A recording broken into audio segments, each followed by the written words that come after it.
আসসালামু আলাইকুম রহমতুল্লাহ। সুধী শ্রোতা ভাই বোনেরা, আমরা আপনাদেরকে বিশ্বের প্রথম বিষয়ভিত্তিক রঙিন পরিবেশনা আমার শখের কোরআন মাজিদ এর সহজ সরল বাংলা অনুবাদ শোনাব। এই কোরআনটির বাংলা অনুবাদ করেছেন হাফেজ মনির উদ্দিন আহমেদ। তাহলে চলুন শুরু করা যাক।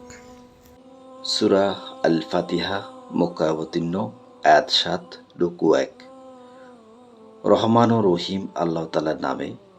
সমস্ত প্রশংসা আল্লাহ তাআলার জন্য। তিনি সৃষ্টিকুলের রব, তিনি পরম দয়ালু, অতি মেহেরবান, তিনি বিচারের দিনের মালিক। হে প্রভু, আমরা তোমারই বান্দেগী করি এবং তোমারই সাহায্য চাই। তুমি আমাদের সরল ও অবিচল পথটি দেখিয়ে দাও। তাদের পথ যাদের উপর তুমি অনুগ্রহ করেছ, তাদের পথ নয় যাদের উপর অভিশাপ দেওয়া হয়েছে, এবং তাদের পথ নয় যারা পথভ্রষ্ট হয়ে গেছে। সূরা আল বাকারা, মদিনায় অবতীর্ণ, আয়াত ২৮৬, রুকু ৪০। রহমান রহিম আল্লাহ তাআলার নামে। আলিফ লাম মিম। এই সেই মহাগ্রন্থ আল কোরআন, তাতে কোনো সন্দেহ নেই। যারা আল্লাহ তাআলাকে ভয় করে, এই কিতাব কেবল তাদের জন্যই পথ প্রদর্শক। যারা গায়েবের উপর ঈমান আনে, যারা নামাজ প্রতিষ্ঠা করে, তাদের আমি যা কিছু দান করেছি তারা তা থেকে আমারই নির্দেশিত পথে ব্যয় করে। যারা তোমার উপর যা কিছু নাজিল করা হয়েছে তার উপর ঈমান আনে তোমার আগে অন্য নবীদের উপর যা কিছু নাজিল করা হয়েছে তার উপরও। সর্বোপরি তারা পরকালের উপর দৃঢ় বিশ্বাস রাখে।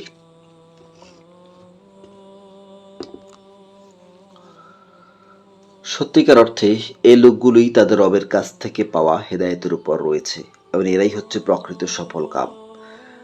যারা এই বিষয়গুলোকে নিশ্চিত অস্বীকার করে, তাদের তুমি পরকালের কথা বলে সাবধান করো আর না করো, কার্যত উভয়টাই তাদের জন্য সমান কথা। এরা কখনই ঈমান আনবে না। ক্রমাগত কুফরি করার কারণে আল্লাহ তাআলা তাদের মন ও শোনার উপর মোহর মেরে দিয়েছেন। এদের দেখার উপরও আবরণ পড়ে আছে, এবং তাদের জন্য পরকালের কষ্টদায়ক শাস্তি রয়েছে। মানুষদের মাঝে কিছু লোক এমনও আছে যারা মুখে বলে আমরা আল্লাহ তাআলা ও পরকালের উপর ঈমান এনেছি, অথচ এরা মোটেই ঈমানদার নয়। ঈমানের কথা বলে এরা আল্লাহ তাআলা ও তার নেক বান্দাদের সাথে প্রতারণা করেছে। মূলত এই কাজের মাধ্যমে তারা অন্য কাউকে নয়, নিজেদেরই ধোঁকা দিয়ে যাচ্ছে, যদিও এই ব্যাপারে তাদের কোনো চৈতন্য নেই। এদের মনের ভেতর রয়েছে এক ধরনের মারাত্মক ব্যাধি। প্রতারণার কারণে অথবা আল্লাহ তাআলা এদের সে ব্যাধি বাড়িয়ে দিয়েছেন। তাদের জন্য রয়েছে পীড়াদায়ক আযাব, কেননা তারা মিথ্যা বলেছিল।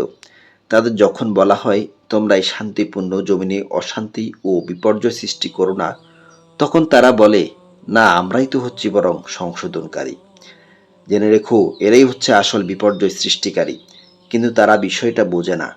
তাদের যখন বলা হয় অন্য লোকেরা যেমন ঈমান এনেছে তোমরাও তেমনিভাবে ঈমান আনো, তখন তারা বলে হে নবী, তুমি কি চাও আমরাও নির্বোধ লোকদের মতো ঈমান আনি? জেনে রেখো, আসল নির্বোধ তো হচ্ছে এরা নিজেরাই, যদিও তারা এই কথাটা জানে না। মুনাফিকদের অবস্থা হচ্ছে তারা যখন ঈমানদারদের সাথে মিলিত হয় তখন বলে আমরা ঈমান এনেছি, আবার যখন একাকী তাদের শয়তানদের সাথে মিলিত হয় তখন বলে আমরা অবশ্যই তোমাদের সাথে আছি। ঈমানের কথা বলে এদের সাথে আমরা ঠাট্টা করেছিলাম মাত্র। মূলত আল্লাহ তাআলাই তাদের সাথে ঠাট্টা করে যাচ্ছেন। আল্লাহ তাআলা তাদের অবকাশ দিয়ে রেখেছেন। তারা তাদের বিদ্রোহ উদ্ভ্রান্তের ন্যায় ঘুরে বেড়াচ্ছে।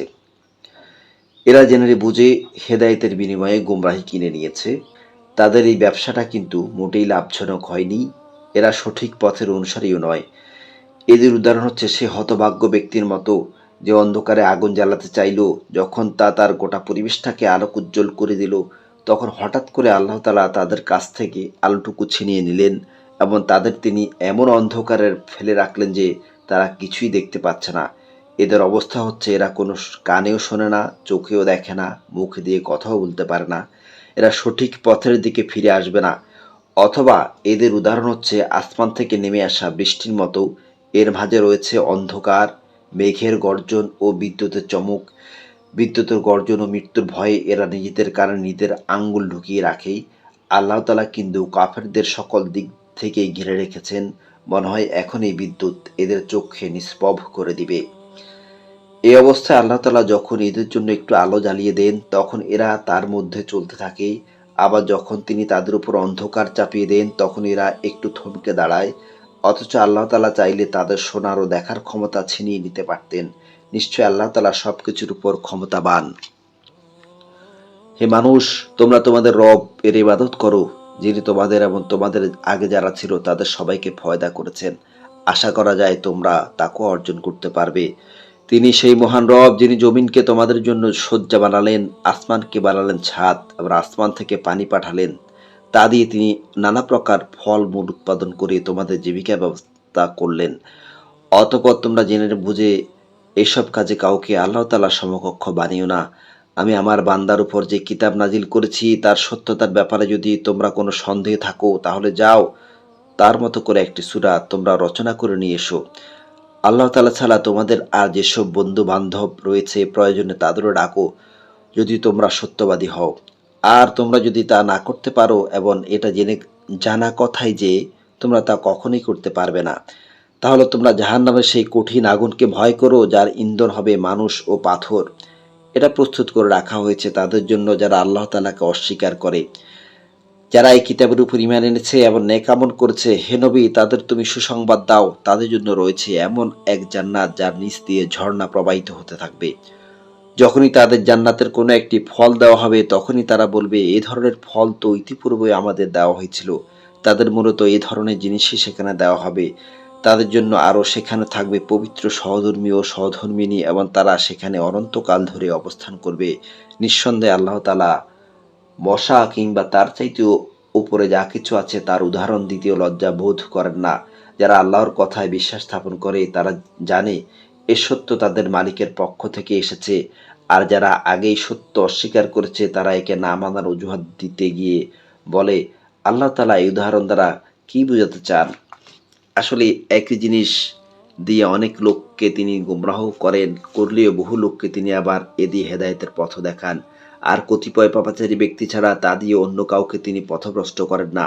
অপরদিকে যারা আল্লাহর ফরমান মেনে চলার প্রতিশ্রুতি দেওয়ার পর তা ভঙ্গ করে, ব্যক্তি ও সমাজে আল্লাহ তাআলা যেসব সম্পর্ককে মজবুত করতে বলেছেন তা তারা ছিন্ন করে, সর্বোপরি জমিনে অহেতুক বিপর্যয় সৃষ্টি করে, এরাই হচ্ছে আসল ক্ষতিগ্রস্ত। তোমরা আল্লাহকে কিভাবে অস্বীকার করবে, অথচ তোমরা ছিলে মৃত? তিনি তোমাদের জীবন দিয়েছেন, পুনরায় তিনি তোমাদের মৃত্যু দেবেন। অতঃপর তিনি আবার তোমাদের জীবন দান করবেন এবং তোমাদের একদিন তার কাছেই ফিরিয়ে নেওয়া হবে। তিনি সেই মহান সত্তা যিনি পৃথিবীর সবকিছু তোমাদের জন্য তৈরি করেছেন। অতঃপর তিনি আসমানের দিকে মনোনিবেশ করলেন এবং সেগুলোকে 7 আসমানে বিন্যস্ত করলেন। তিনি সবকিছু সম্পর্কে সম্যক অবগত রয়েছেন। হে নবী, স্মরণ করো যখন তোমার রব ফেরেশতাদের বললেন, আমি পৃথিবীতে আমার খলিফা বানাতে চাই। তারা বলল, তুমি কি সেখানে এমন কাউকে খলিফা বানাতে চাও যে সেখানে বিপর্যয় সৃষ্টি করবে এবং স্বার্থের জন্য এরা রক্তপাত করবে? আমরাই তো তোমার প্রশংসা সহকারে তোমার তসবিহ পড়ছি এবং প্রতিনিয়ত তোমার পবিত্রতা বর্ণনা করছি। তিনি বললেন, আমি যা জানি তোমরা তা জানো না। আল্লাহ তাআলা অতঃপর আদমকে প্রয়োজনীয় সব জিনিসের নাম শিখিয়ে দিলেন। পরে তিনি সেগুলো ফেরেশতাদের কাছে পেশ করে বললেন, তোমরা যদি তোমাদের আশঙ্কার ব্যাপারে সত্যবাদী হও, তাহলে তোমরা আমাকে এ নামগুলো বলো তো। ফেরেশতারা বলল, হে আল্লাহ, তুমি পবিত্র, আমাদের তো এর বাহিরে কিছুই জানা নেই যা তুমি আমাদের শিক্ষা দিয়েছ। তুমি একমাত্র জ্ঞানী, একমাত্র কুশলী। আল্লাহ তাআলা এবার আদমকে বললেন, তুমি তাদের কাছে তাদের নামগুলো বলে দাও। অথবা আদম তাদের সামনে তাদের নামগুলো যখন বলে দিল, তখন আল্লাহ তাআলা বললেন, আমি কি তোমাদের বলিনি আমি আসমান ও জমিনের যাবতীয় গায়েব সম্পর্কে জানি, এবং তোমরা যা কিছু প্রকাশ করো আর যা কিছু গোপন করো আমি তাও জানি। আমি যখন ফেরেশতাদের বললাম তোমরা আদমকে সেজদা করো, অথবা তারা আল্লাহর আদেশে সেজদা করলো, শুধু ইবলিস ছাড়া। সে সেজদা করতে অস্বীকার করলো, সে অহংকার করলো এবং সে নাফরমানদের দলে শামিল হয়ে গেল। আমি বললাম, হে আদম, তুমি এবং তোমার স্ত্রী পরম সুখে বেহেশতে বসবাস করতে থাকো এবং এখান থেকে যা তোমাদের মন চায় তাই তোমাদের স্বাচ্ছন্দ্যের সাথে আহার করো। তোমরা এই গাছটির কাছেও যেও না, গেলে তোমরা দুজনেই সীমা লঙ্ঘনকারীদের মধ্যে শামিল হয়ে যাবে। অথবা শয়তান সেখান থেকে তাদের উভয়ের পদস্খলন ঘটালো। তারা উভয়ে বেহেশতের যেখানে ছিল সেখান থেকে সে তাদের বের করেই ছাড়লো। আমি তাদের বললাম, তোমরা একজন আরেকজনের দুশমন হিসেবে এখান থেকে নেমে পড়ো। তোমাদের পরবর্তী বাসস্থান হচ্ছে পৃথিবী। সেখানে একটি নির্দিষ্ট সময় পর্যন্ত তোমাদের জন্য জীবনের যাবতীয় উপকরণ থাকবে। অথবা আদম তার মালিকের কাছ থেকে হেদায়েত সম্বলিত কিছু বাণী পেল। আল্লাহ তাআলা তার উপর ক্ষমা পরবশ হলেন। অবশ্যই তিনি বড় মেহেরবান ও ক্ষমাশীল। আমি তাদের বললাম, তোমরা সবাই এবার এখান থেকে নেমে যাও। তবে যেখানে যাবে সেখানে আমার পক্ষ থেকে তোমাদের কাছে অবশ্যই হেদায়েত আসবে। অথবা যে আমার হেদায়েত মেনে চলবে তাদের কোনো ভয় নেই, তাদের কোনো প্রকার উৎকণ্ঠিত হতে হবে না। আর যারা সে হেদায়েত অস্বীকার করবে এবং আমার আয়াতসমূহকে মিথ্যা প্রতিপন্ন করবে, তারা হবে জাহান্নামের বাসিন্দা। তারা সেখানে চিরদিন থাকবে। হে বনী ইসরাইল জাতি, তোমাদের উপর আমি যেসব নিয়ামত দিয়েছি তোমরা সেগুলো স্মরণ করো। আমার আনুগত্যের প্রতিশ্রুতি তোমরা পূর্ণ করো। আমি এর বিনিময়ে তোমাদের দুনিয়ার শাস্তি ও আখেরাতের পুরস্কারের প্রতিশ্রুতি পূর্ণ করব। তোমরা একমাত্র আমাকে ভয় করো। আমি মুহাম্মদের কাছে যা নাজিল করেছি তোমরা এর উপর ঈমান আনো। তোমাদের কাছে যা কিছু আছে তা তার সত্যায়নকারী। তোমরা কিছুতেই এর প্রথম অস্বীকারী হইও না এবং সামান্য মূল্যে আমার আয়াতসমূহকে বিক্রি করো না। তোমরা শুধু আমাকে ভয় করো। তোমরা মিথ্যা দিয়ে সত্যের গায়ে পোশাক পরিয়ে দিও না এবং জেনে বুঝে সত্য লুকিয়ে রেখো না।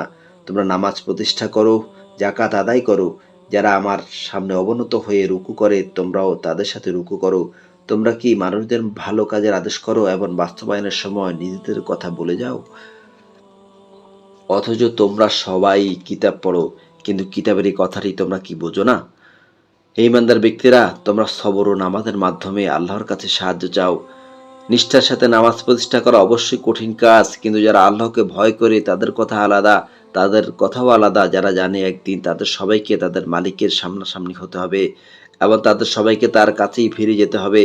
এবং ইসরায়েল জাতি, তোমরা আমার সেই নিয়ামতের কথা স্মরণ করো যা আমি তোমাদের দান করেছি।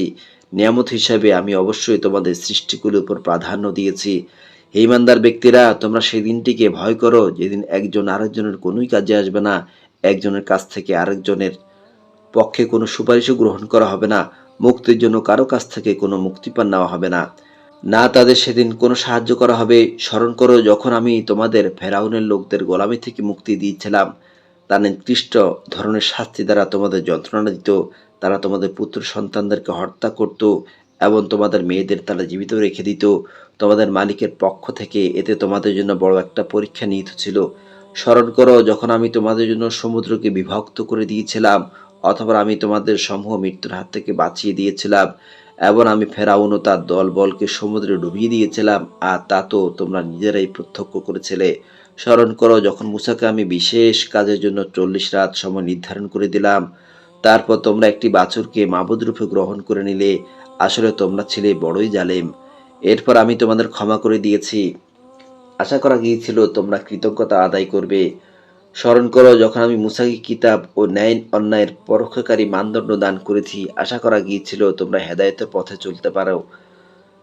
আরো স্মরণ করো মূসা যখন তার নিজ লোকদের বলল, হে আমার জাতি, তোমরা আমার অবর্তমানে বাছুরকে মাবুদ হিসেবে গ্রহণ করে অবশ্যই নিজেদের উপর বড় রকমের জুলুম করেছো। এই জন্য অবিলম্বে তোমরা তোমাদের সৃষ্টিকর্তার দরবারে তওবা করো এবং তোমাদের নিজেদের শিরক অভিশপ্ত নফসমূহকে হত্যা করো। এর মাঝে সৃষ্টিকর্তার কাছে তোমাদের জন্য কল্যাণ রয়েছে। অতঃপর আল্লাহ তাআলা তোমাদের উপর ক্ষমাপরবশ হলেন। অবশ্যই তিনি ক্ষমাশীল ও অনুগ্রহকারী। তোমরা যখন বলেছিলে, হে মূসা, আমরা আল্লাহকে প্রত্যক্ষভাবে না দেখলে কখনো তার উপর ঈমান আনবো না, তখন এই দৃষ্টতার শাস্তি হিসাবে মুহূর্তের মধ্যেই বজ্র সম এক গজব তোমাদের উপর নিপতিত হলো, আর তোমরা তার দিকে চেয়েই থাকলে। অথবা তোমাদের এই মৃত্যুর পর আমি তোমাদের পুনরায় জীবন দান করলাম। আশা করা গিয়েছিল তোমরা আমার কৃতজ্ঞতা আদায় করবে। আমি তোমাদের উপর মেঘের ছায়া দান করেছিলাম। মান ও সালোয়া নামক খাবারও আমি তোমাদের উপর পাঠিয়েছিলাম। আমি বলেছিলাম, সেসব পবিত্র খাবার তোমরা খাও যা আমি তোমাদের দিয়েছি। নিয়ামত অবজ্ঞা করে তারা আমার উপর কোনো জুলুম করেনি, বরং এর দ্বারা তারা নিজেরাই নিজেদের উপর জুলুম করেছে। স্মরণ করো আমি যখন তোমাদের বলেছিলাম, তোমরা এই জনপদে ঢুকে পড়ো এবং তোমরা তার যেখান থেকে ইচ্ছা স্বাচ্ছন্দ্যে আহার করো। দম্ভ সহকারে প্রবেশ না করে মাথা নত করে ঢোকো। তোমরা ক্ষমার কথা বলবে, আমি তোমাদের ভুল ত্রুটি সমূহ ক্ষমা করে দিব। যারা ভালো কাজ করে আমি তাদের পাওনা অঙ্ক বাড়িয়ে দিই। সুস্পষ্ট হেদায়েত সত্ত্বেও অতঃপর জালেমরা এমন কিছু ব্যাপার অদবদল করে ফেললো যা না করার জন্যই তাদের বলা হয়েছিল। যারা জুলুম করলো তাদের উপর আমি আসমান থেকে গজব নাজিল করলাম। মূলত এটা ছিল তাদের গুনাহার ফল। স্মরণ করো যখন মূসা আমার কাছে তার জাতির লোকদের জন্য পানি চাইলো, আমি তাকে বললাম তোমার লাঠি দিয়ে তুমি এই পাথরে আঘাত করো। আঘাত করা মাত্রই তা থেকে 12টি পানির নহর উৎপন্ন হয়ে গেল। প্রত্যেক গোত্র নিজেদের পানের ঘাট চিনে নিল। আমি বললাম আল্লাহর দেওয়া রিজিক থেকে তোমরা পানাহার করো, তবে জমিনে বিপর্যয় সৃষ্টি করো না। স্মরণ করো তোমরা যখন বলেছিলে হে মূসা, প্রতিদিন একই ধরনের খাবারের উপর আমরা কিছুতেই আর ধৈর্য ধরতে পারছি না। তুমি তোমার মালিকের কাছে বলো তিনি যেন আমাদের জন্য কিছু ভূমিজাত দ্রব্য, তরু তরকারি, পেঁয়াজ রসুন, ভুট্টা, ডালের ব্যবস্থা করেন যা ভূমি উৎপাদন করে। সে বলল, তোমরা কি আল্লাহর পাঠানো এই উৎকৃষ্ট জিনিসের সাথে একটি তুচ্ছ জিনিসকে বদলে দিতে চাও? যদি তাই হয় তাহলে তোমরা অন্য কোনো শহরে সরে পড়ো, যেখানে তোমাদের এসব জিনিস যা তোমরা চাইবে তা অবশ্যই পাওয়া যাবে। আল্লাহ তাআলার আদেশ অমান্য করার ফলে অপমান ও দারিদ্র্য তাদের উপর ছেয়ে গেল। তারা আল্লাহর গজবের যোগ্য হয়ে গেল। এটা এ কারণে যে তারা ক্রমাগত আল্লাহর আয়াত অস্বীকার করতে থাকলো এবং আল্লাহর নবীদের অন্যায়ভাবে হত্যা করতে থাকলো। আর এসব কিছু এই জন্যই ছিল, এরা নাফরমানি ও সীমা লঙ্ঘন করেছিল। নিঃসন্দেহে যারা ঈমান এনেছে, যারা ছিল ইহুদি, খ্রিস্টান এবং সাবি, এদের সবার মাঝে যে কেউই আল্লাহর উপর ঈমান আনবে পরকালের উপর এবং নেক কাজ করবে, তাদের জন্য তাদের মালিকের কাছে পুরস্কার থাকবে এবং এসব লোকের কোনো ভয় নেই, তারা চিন্তিতও হবে না। স্মরণ করো যখন আমি তোমাদের কাছ থেকে প্রতিশ্রুতি নিয়েছিলাম এবং তুর পাহাড়কে আমি তোমাদের উপর তুলে ধরে বলেছিলাম যে কিতাব তোমাদের আমি দান করেছি, তা শক্তভাবে আঁকড়ে ধরো এবং তাতে যা কিছু আছে তা স্মরণ করো। আশা করা যায় তোমরা শয়তান থেকে বাঁচতে পারবে, অথবা তোমরা এই ঘটনার পর ওয়াদা থেকে ফিরে গেলে। আসলে আল্লাহর অনুদান ও রহমত যদি তোমাদের উপর না থাকতো তাহলে তোমরা অবশ্যই ধ্বংস হয়ে যেতে।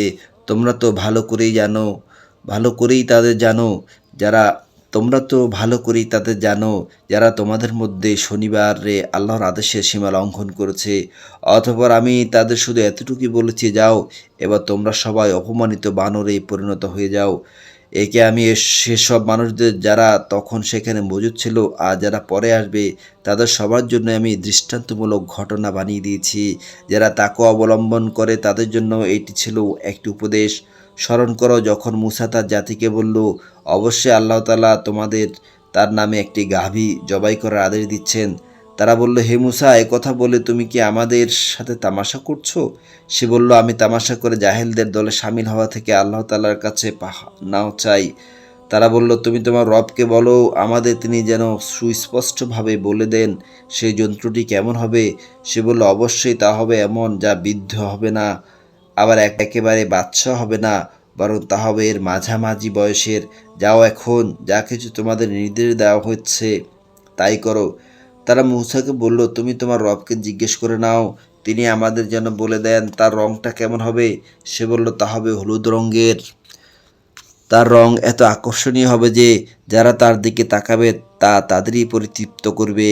তারা বলল, হে মূসা, তুমি তোমার মালিককে আবার জিজ্ঞেস করে নাও আসলে তা কী ধরনের গাভী হবে। আমাদের কাছে তো সব গাভী দেখতে একই ধরনের মনে হয়। আল্লাহ তাআলা চাইলে এবার অবশ্যই আমরা সঠিক পথে চলতে পারবো। সে বলল, সে গাভী হবে এমন যে এটি কোনো চাষাবাদের কাজ করে না, জমিনে পানি সেচের কাজও করে না, সম্পূর্ণ নিখুঁত ও ত্রুটিমুক্ত। কথা শুনে তারা বলল, এতক্ষণে তুমি আমাদের সামনে সত্য কথা নিয়ে এসেছো। অথবা তারা তাই জবাই করলো, যদিও ইতিপূর্বে মনে হয়নি তারা এই কাজটি আদৌ করতে চায়। স্মরণ করো যখন তোমরা একজন লোককে হত্যা করেছিলে, অথবা সে ব্যাপারে তোমরা একে অপরের উপর হত্যার অভিযোগ আরোপ করতে শুরু করলে, অথচ আল্লাহ তাআলা সেই বিষয়টি মানুষের সামনে বের করে আনতে চাইলেন যা তোমরা লুকাবার চেষ্টা করেছিলে। হত্যাকারীকে খোঁজার জন্য আমি তোমাদের বললাম, জবাই করা সেই গাভীর শরীরের একাংশ দিয়ে তোমরা একে মৃদু আঘাত করো। এভাবে আল্লাহ তাআলা মৃত ব্যক্তিকে জীবন দান করবেন এবং এই ঘটনা দ্বারা তিনি তোমাদের কাছে তার নিদর্শনসমূহ তুলে ধরেন। আশা করা গিয়েছিল তোমরা সত্য অনুধাবন করবে। অথবা তোমাদের মন কঠিন হয়ে গেল, এমন কঠিন যেন তা শক্ত পাথর, বরং মাঝে মাঝে মনে হয় পাথরের চেয়েও বেশি কঠিন। কেননা কিছু পাথর এমন আছে যা থেকে ঝর্ণা দ্বারা নির্গত হয়, আবার কোনো কোনো সময় তা বিদীর্ণ হয়ে ফেটে যায় এবং তা থেকে পানিও বেরিয়ে আসে। অবশ্যই এর মধ্য থেকে এমন কিছু পাথর আছে যা আল্লাহর ভয়ে ধসে পড়ে। আল্লাহ তাআলা কিন্তু তোমাদের কার্যকলাপ সম্পর্কে মোটেই গাফেল নন। তোমরা কি এরপর এই আশা পোষণ করো যে এরা তোমার জন্য ঈমান আনবে? এদের একাংশ তো যুগ যুগ ধরে আল্লাহর কিতাব শুনে আসছে, অথবা তারা তাকে বিকৃত করেছে, তাও করেছে তাকে ভালো করে বোঝার পর, অথচ তারা ভালো করেই জানে যে তারা কি করছে। এরা যখন ঈমানদারদের সাথে সাক্ষাৎ করে তখন বলে আমরা ঈমান এনেছি, কিন্তু এরা যখন গোপনে একে অপরের সাথে মিলিত হয় তখন বলে তোমরা কি মুসলমানদের কাছে সেসব কথা প্রকাশ করে দাও যা আল্লাহ তাআলা মুহাম্মদের নবুয়ত সম্পর্কে আগে তাওরাতে তোমাদের উপর ব্যক্ত করে দিয়েছেন। খবরদার তোমরা এমনটি কখনো করো না, তাহলে তারা একদিন তোমাদের প্রভুর সামনে এটা দিয়ে তোমাদের বিরুদ্ধে যুক্তি খাড়া করবে। তোমরা কি বুঝতে পারছো না? কিন্তু এরা কি জানে না যে আল্লাহর কিতাবে যা কিছু এরা গোপন করে, আবার নিজেদের স্বার্থে তারা যা প্রকাশ করে আল্লাহ তাআলা তা সবই জানেন। এদের মধ্যে আছে কিছু নিরক্ষর যারা আল্লাহর কিতাব সম্পর্কে কিছুই জানে না। আল্লাহর কিতাব এদের কাছে নিছক মিথ্যা আকাঙ্ক্ষা, সর্বস্ব পুস্তক মাত্র। এরা শুধু অমূলক ধারণাই করে থাকে। সেসব লোকের জন্য ধ্বংস অনিবার্য যারা নিজেদের হাত দিয়ে কিতাব লেখে, তারপর বলে এগুলো হচ্ছে আল্লাহ তাআলার পক্ষ থেকে আসা শরীয়তের বিধান। উদ্দেশ্য হচ্ছে তারা যেন তা দিয়ে সামান্য কিছু স্বার্থ কিনে নিতে পারে। তাদের হাত যা কিছু রচনা করেছে তার জন্য তাদের ধ্বংস ও দুর্ভোগ, যা কিছু তারা উপার্জন করেছে তার জন্য তাদের দুর্ভোগ। এরা বলে জাহান্নামের আগুন কখনই আমাদের স্পর্শ করবে না, করলেও তা হবে নির্দিষ্ট কয়েকটা দিনের জন্য মাত্র। হে নবী, তুমি বলো তোমরা কি আল্লাহর কাছ থেকে এমন কোনো প্রতিশ্রুতি আদায় করে নিয়েছ? আল্লাহ তাআলা তো কখনো তার প্রতিশ্রুতি ভঙ্গ করেন না। না তোমরা জেনে বুঝে আল্লাহ তাআলার সম্পর্কে এমন কথা বলে বেড়াচ্ছ যা তোমরা নিজেরাই জানো না।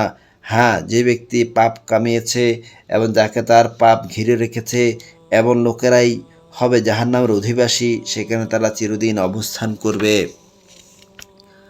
আবার যারা আল্লাহ তাআলার উপর ঈমান আনবে এবং নেক কাজ করবে তারা বেহেশতবাসী হবে, তারা সেখানে চিরদিন থাকবে। স্মরণ করো যখন আমি বনি ইসরাইলদের কাছ থেকে এই মর্মে প্রতিশ্রুতি নিয়েছিলাম যে তোমরা আল্লাহ তাআলা ছাড়া অন্য কারো ইবাদত করবে না এবং মাতা পিতার সাথে সদ্ব্যবহার করবে, আত্মীয় স্বজন এতিম মিসকিনদের সাথে ভালো ব্যবহার করবে, মানুষদের মাঝে সুন্দর কথা বলবে, নামাজ প্রতিষ্ঠা করবে, জাকাত প্রদান করবে, অথবা তোমাদের মধ্যে সামান্য কিছু সংখ্যক লোক ছাড়া অধিকাংশ এই প্রতিশ্রুতি থেকে ফিরে গেছে। এভাবেই তোমরা মুখ ফিরিয়ে নিয়েছিলে। তোমাদের কাছ থেকে আমি এই প্রতিশ্রুতিও নিয়েছিলাম যে তোমরা তোমাদের কারো রক্তপাত করবে না এবং নিজেদের লোকদের তাদের ঘর বাড়ি থেকে উচ্ছেদ করবে না, অথবা তোমরা তা অস্বীকার করে নিয়েছিলে। তোমরা তো নিজেরাই সাক্ষ্য দিচ্ছ। এরপর এই হচ্ছে তোমরা তোমরা নিজেদের হত্যা করতে লাগলে, তোমাদের এক দলকে তোমরা তাদের ভিটে মাটি থেকে বিতাড়িত করে দিতে লাগলে, অন্যায় এবং ঝুলুম দ্বারা তোমরা তাদের কাজের উপর তাদের পৃষ্ঠপোষকতা করতে থাকলে। শুধু তাই নয়, কোনো লোক যুদ্ধবন্দী হয়ে তোমাদের কাছে এলে তোমরা তাদের জন্য মুক্তিপণ দাবি করো, অথচ তাদের ঘর বাড়ি থেকে উচ্ছেদ করাটাই ছিল তোমাদের উপর অবৈধ কাজ এবং আল্লাহ তাআলাকে দেওয়া প্রতিশ্রুতির সুস্পষ্ট লঙ্ঘন। তোমরা কি আল্লাহর কিতাবের একাংশ বিশ্বাস করো এবং আরেক অংশ অবিশ্বাস করো? সাবধান, কখনো যদি কোনো জাতি কিংবা ব্যক্তি দিনের অংশবিশেষের উপর ঈমান আনয়নের এ আচরণ করে, তাদের শাস্তি এছাড়া আর কি হবে যে পার্থিব জীবনে তাদের লাঞ্ছনা ভোগ করতে হবে, পরকালেও তাদের কঠিনতম আযাবের দিকে নিক্ষেপ করা হবে। তোমরা যা করছো আল্লাহ তাআলা সেসব কিছু থেকে মোটেই উদাসীন নন। বস্তুত এ লোকেরা আখিরাতে স্থায়ী জীবনের বিনিময়ে দুনিয়ার অস্থায়ী জীবন খরিদ করে নিয়েছে। কিয়ামতের দিন তাদের উপর থেকে তাদের আযাব কিঞ্চিৎ পরিমাণও হালকা করা হবে না, না সেদিন তাদের কোনো রকম সাহায্য করা হবে। আমি মূসাকে কিতাব দিয়েছি, তারপর একে একে আমি আরও অনেক নবী পাঠিয়েছি এবং বাপ ছাড়া সন্তান পয়দা করার মতো সুস্পষ্ট নিদর্শন দিয়ে আমি মারিয়াম পুত্রী ঈসাকে পাঠিয়েছি এবং আমার বাণী ও পবিত্র আত্মার মাধ্যমে তাকে আমি সাহায্য করেছি। অথচ যখনই তোমাদের কাছে আল্লাহর কোনো নবী আসতো, তোমাদের মনোপুত না হলে তোমরা অহংকারের বশবর্তী হয়ে তাদের অস্বীকার করছো, অথবা তাদের কাউকে তোমরা মিথ্যাবাদী বলছো, আবার তাদের কোনো কোনো দলকে তোমরা হত্যাও করছো। তারা বলে হেদায়েতের জন্য আমাদের মন ও তার দরজা বন্ধ হয়ে আছে। তাদের কুফরি করার কারণে আল্লাহ তাআলা তাদের উপর অভিসম্পাত করেছেন, অথবা তাদের সামান্য পরিমাণ লোকই ঈমান এনেছে। যখনই তাদের কাছে আল্লাহর পক্ষ থেকে কোনো কিতাব নাজিল হলো যা তাদের কাছে মজুদ কিতাবের সত্যতা স্বীকার করে, অথচ এর আগে তারা নিজেরাই অন্যান্য কাফেরদের উপরে বিজয়ী হওয়ার জন্য এই কিতাব ও তার বাহকের আগমন কামনা করছিল। কিন্তু আজ যখন তা তাদের কাছে এলো এবং যাকে তারা যথার্থ চিনতেও পারল, তারা অস্বীকার করলো।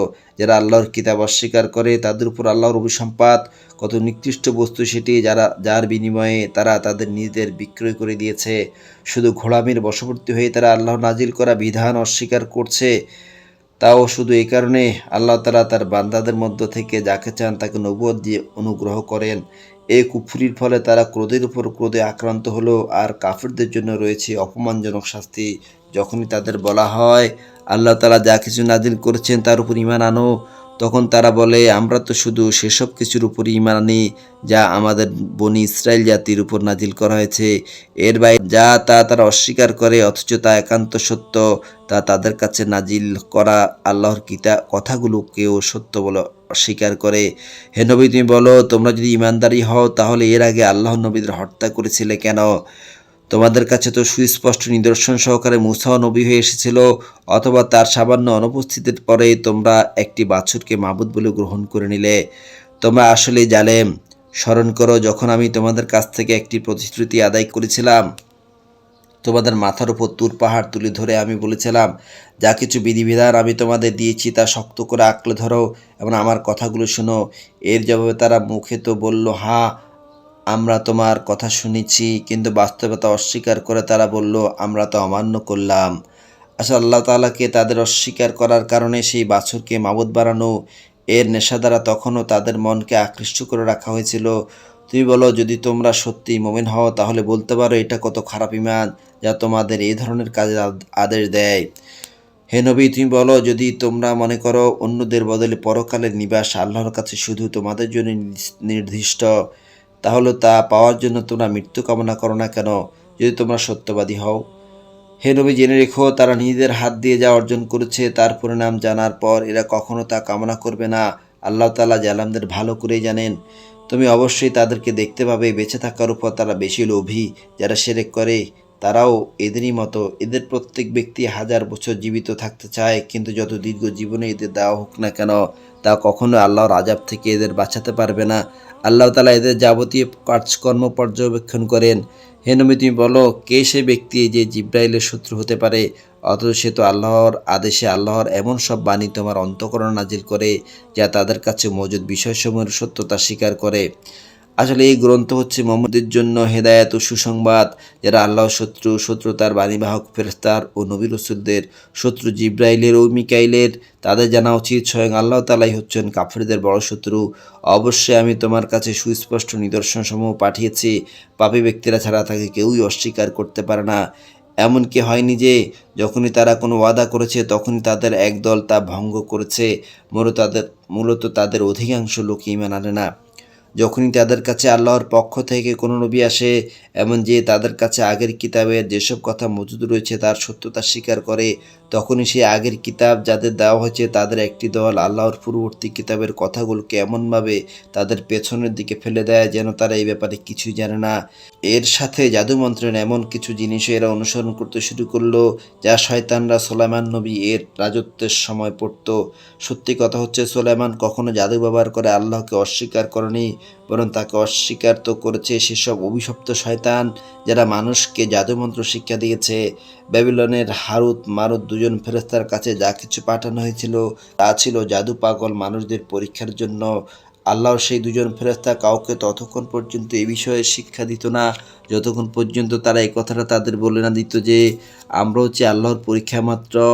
অতএব কোনো অবস্থায় তুমি এই বিদ্যা দিয়ে আল্লাহ তাআলাকে অস্বীকার করো না। এর সত্ত্বেও তারা তাদের কাছ থেকে এমন কিছু বিদ্যা শিখে নিয়েছিল যা দিয়ে এরা স্বামী স্ত্রীর মাঝে বিচ্ছেদের সৃষ্টি করত, যদিও আল্লাহর ইচ্ছা ছাড়া কেউ কারো সামান্যতম ক্ষতিও সাধন করতে পারে না। তারা মূলত এমন কিছু শিখে যা তাদের কোনো উপকার যেমন করতে পারে না, তেমনি তা তাদের কোনো ক্ষতিই করতে পারে না। তারা ভালো করেই এটা জেনে নিল যে শ্রম অর্থ দিয়ে যা তারা কিনে নিয়েছে পরে করলে তার কোনো মূল্য নেই। তারা নিজেদের জীবনের পরিবর্তে যা ক্রয় করে নিয়েছে তা সত্যি নিকৃষ্ট। কত ভালো হতো যদি তারা কথাটা জানতো। তারা যদি আল্লাহর উপর ঈমান আনতো এবং তাকে অবলম্বন করত, তাহলে আল্লাহর পক্ষ থেকে তারা উৎকৃষ্টতম পুরস্কার পেত। কত ভালো হতো যদি তারা এটা অনুধাবন করত। হে ইমানদার ব্যক্তিরা, ধৃষ্টতার সাথে কখনো বলো না হে নবী তুমি আমাদের কথা শোনো, বরং তার দৃষ্টি আকর্ষণ করতে বলো হে নবী আমাদের প্রতি লক্ষ্য করো। তোমরা সর্বদা তার কথা শুনবে। মনে রাখবে যারা তার কথা অস্বীকার করে তাদের জন্য অত্যন্ত বেদনাদায়ক শাস্তি রয়েছে। আসলে এই হলো আহলে কিতাব এবং যারা শিরক করে তারা কেউই এটা পছন্দ করে না যে তোমার কাছে তোমার মালিকের পক্ষ থেকে ভালো কিছু নাজিল হোক। কিন্তু আল্লাহ তাআলা যাকে চান তাকে তার অনুগ্রহে নবুয়তের জন্য বেছে নেন। আল্লাহ তাআলা অত্যন্ত অনুগ্রহশীল। আমি যখন কোনো আয়াত না বাতিল করে দিই কিংবা বিশেষ করে মানুষদের তা ভুলিয়ে দিতে চাই, তখন তার জায়গায় তার চেয়ে উৎকৃষ্ট কিংবা তারই মতো কোনো আয়াত এনে হাজির করি। তুমি কি জানো না আল্লাহ তাআলা সব কিছুর উপর ক্ষমতাবান? তুমি কি জানো না আসমানসমূহ ও জমিনের সার্বভৌমত্ব একমাত্র আল্লাহ তাআলার জন্যই নির্দিষ্ট? আল্লাহ তাআলা ছাড়া তোমাদের কোনো বন্ধু নেই, নেই কোনো সাহায্যকারীও। তোমরা কি তোমাদের নবীর কাছে সে ধরনের উদ্ভট প্রশ্ন করতে চাও যেমনি তোমাদের আগে মূসাকে প্রশ্ন করা হয়েছিল? কেউ যদি ঈমানকে কুফরির সাথে বদল করে নেয় তাহলে সে ব্যক্তি সোজা পথ থেকে গুমরাহ হয়ে যাবে। আহলে কিতাবদের অনেকেই বিদ্বেষের কারণে ঈমানের বদলে তোমাদের সবার সাথে কুফরিতে ফিরিয়ে নিতে চাইবে। এমনকি সত্য তাদের কাছে স্পষ্ট হয়ে যাওয়ার পরও তারা এ পথ থেকে বিরত হবে না। অতএব তাদের ব্যাপারে আল্লাহর সিদ্ধান্ত আসা পর্যন্ত তোমরা ক্ষমার নীতি অবলম্বন করো এবং তাদের সাথে ভালো ব্যবহার করো। অবশ্যই আল্লাহ তাআলা সব কিছুর উপর ক্ষমতাবান। তোমরা নামাজ প্রতিষ্ঠা করো এবং জাকাত আদায় করো। এর মাধ্যমে যেসব নেকি তোমরা আল্লাহর কাছে অগ্রিম পাঠাবে তার কাছে গিয়ে এর সবই তোমরা মওজুদ পাবে। তোমরা যা কিছুই করো আল্লাহ তাআলা অবশ্যই এর সব কিছু দেখতে পান। তারা বলে ইহুদি কিংবা খ্রিস্টান ছাড়া আর কেউই বেহেশতে প্রবেশ করবে না। আসলে এগুলো তাদের একটা মিথ্যা কল্পনা। হে নবী তুমি বলো, যদি তোমরা সত্যবাদী হও তাহলে তোমাদের দলিল প্রমাণ নিয়ে এসো।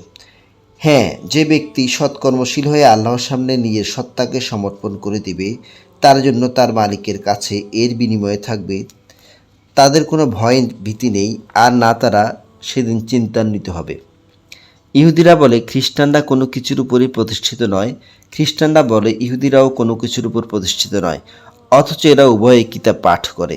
এভাবেই যারা আদৌ কিতাবের কোনো কিছুই জানে না এমন লোকেরা আবার এদের উভয়ের সম্পর্কে তাদের কথার মতো এই একই ধরনের কথা বলে।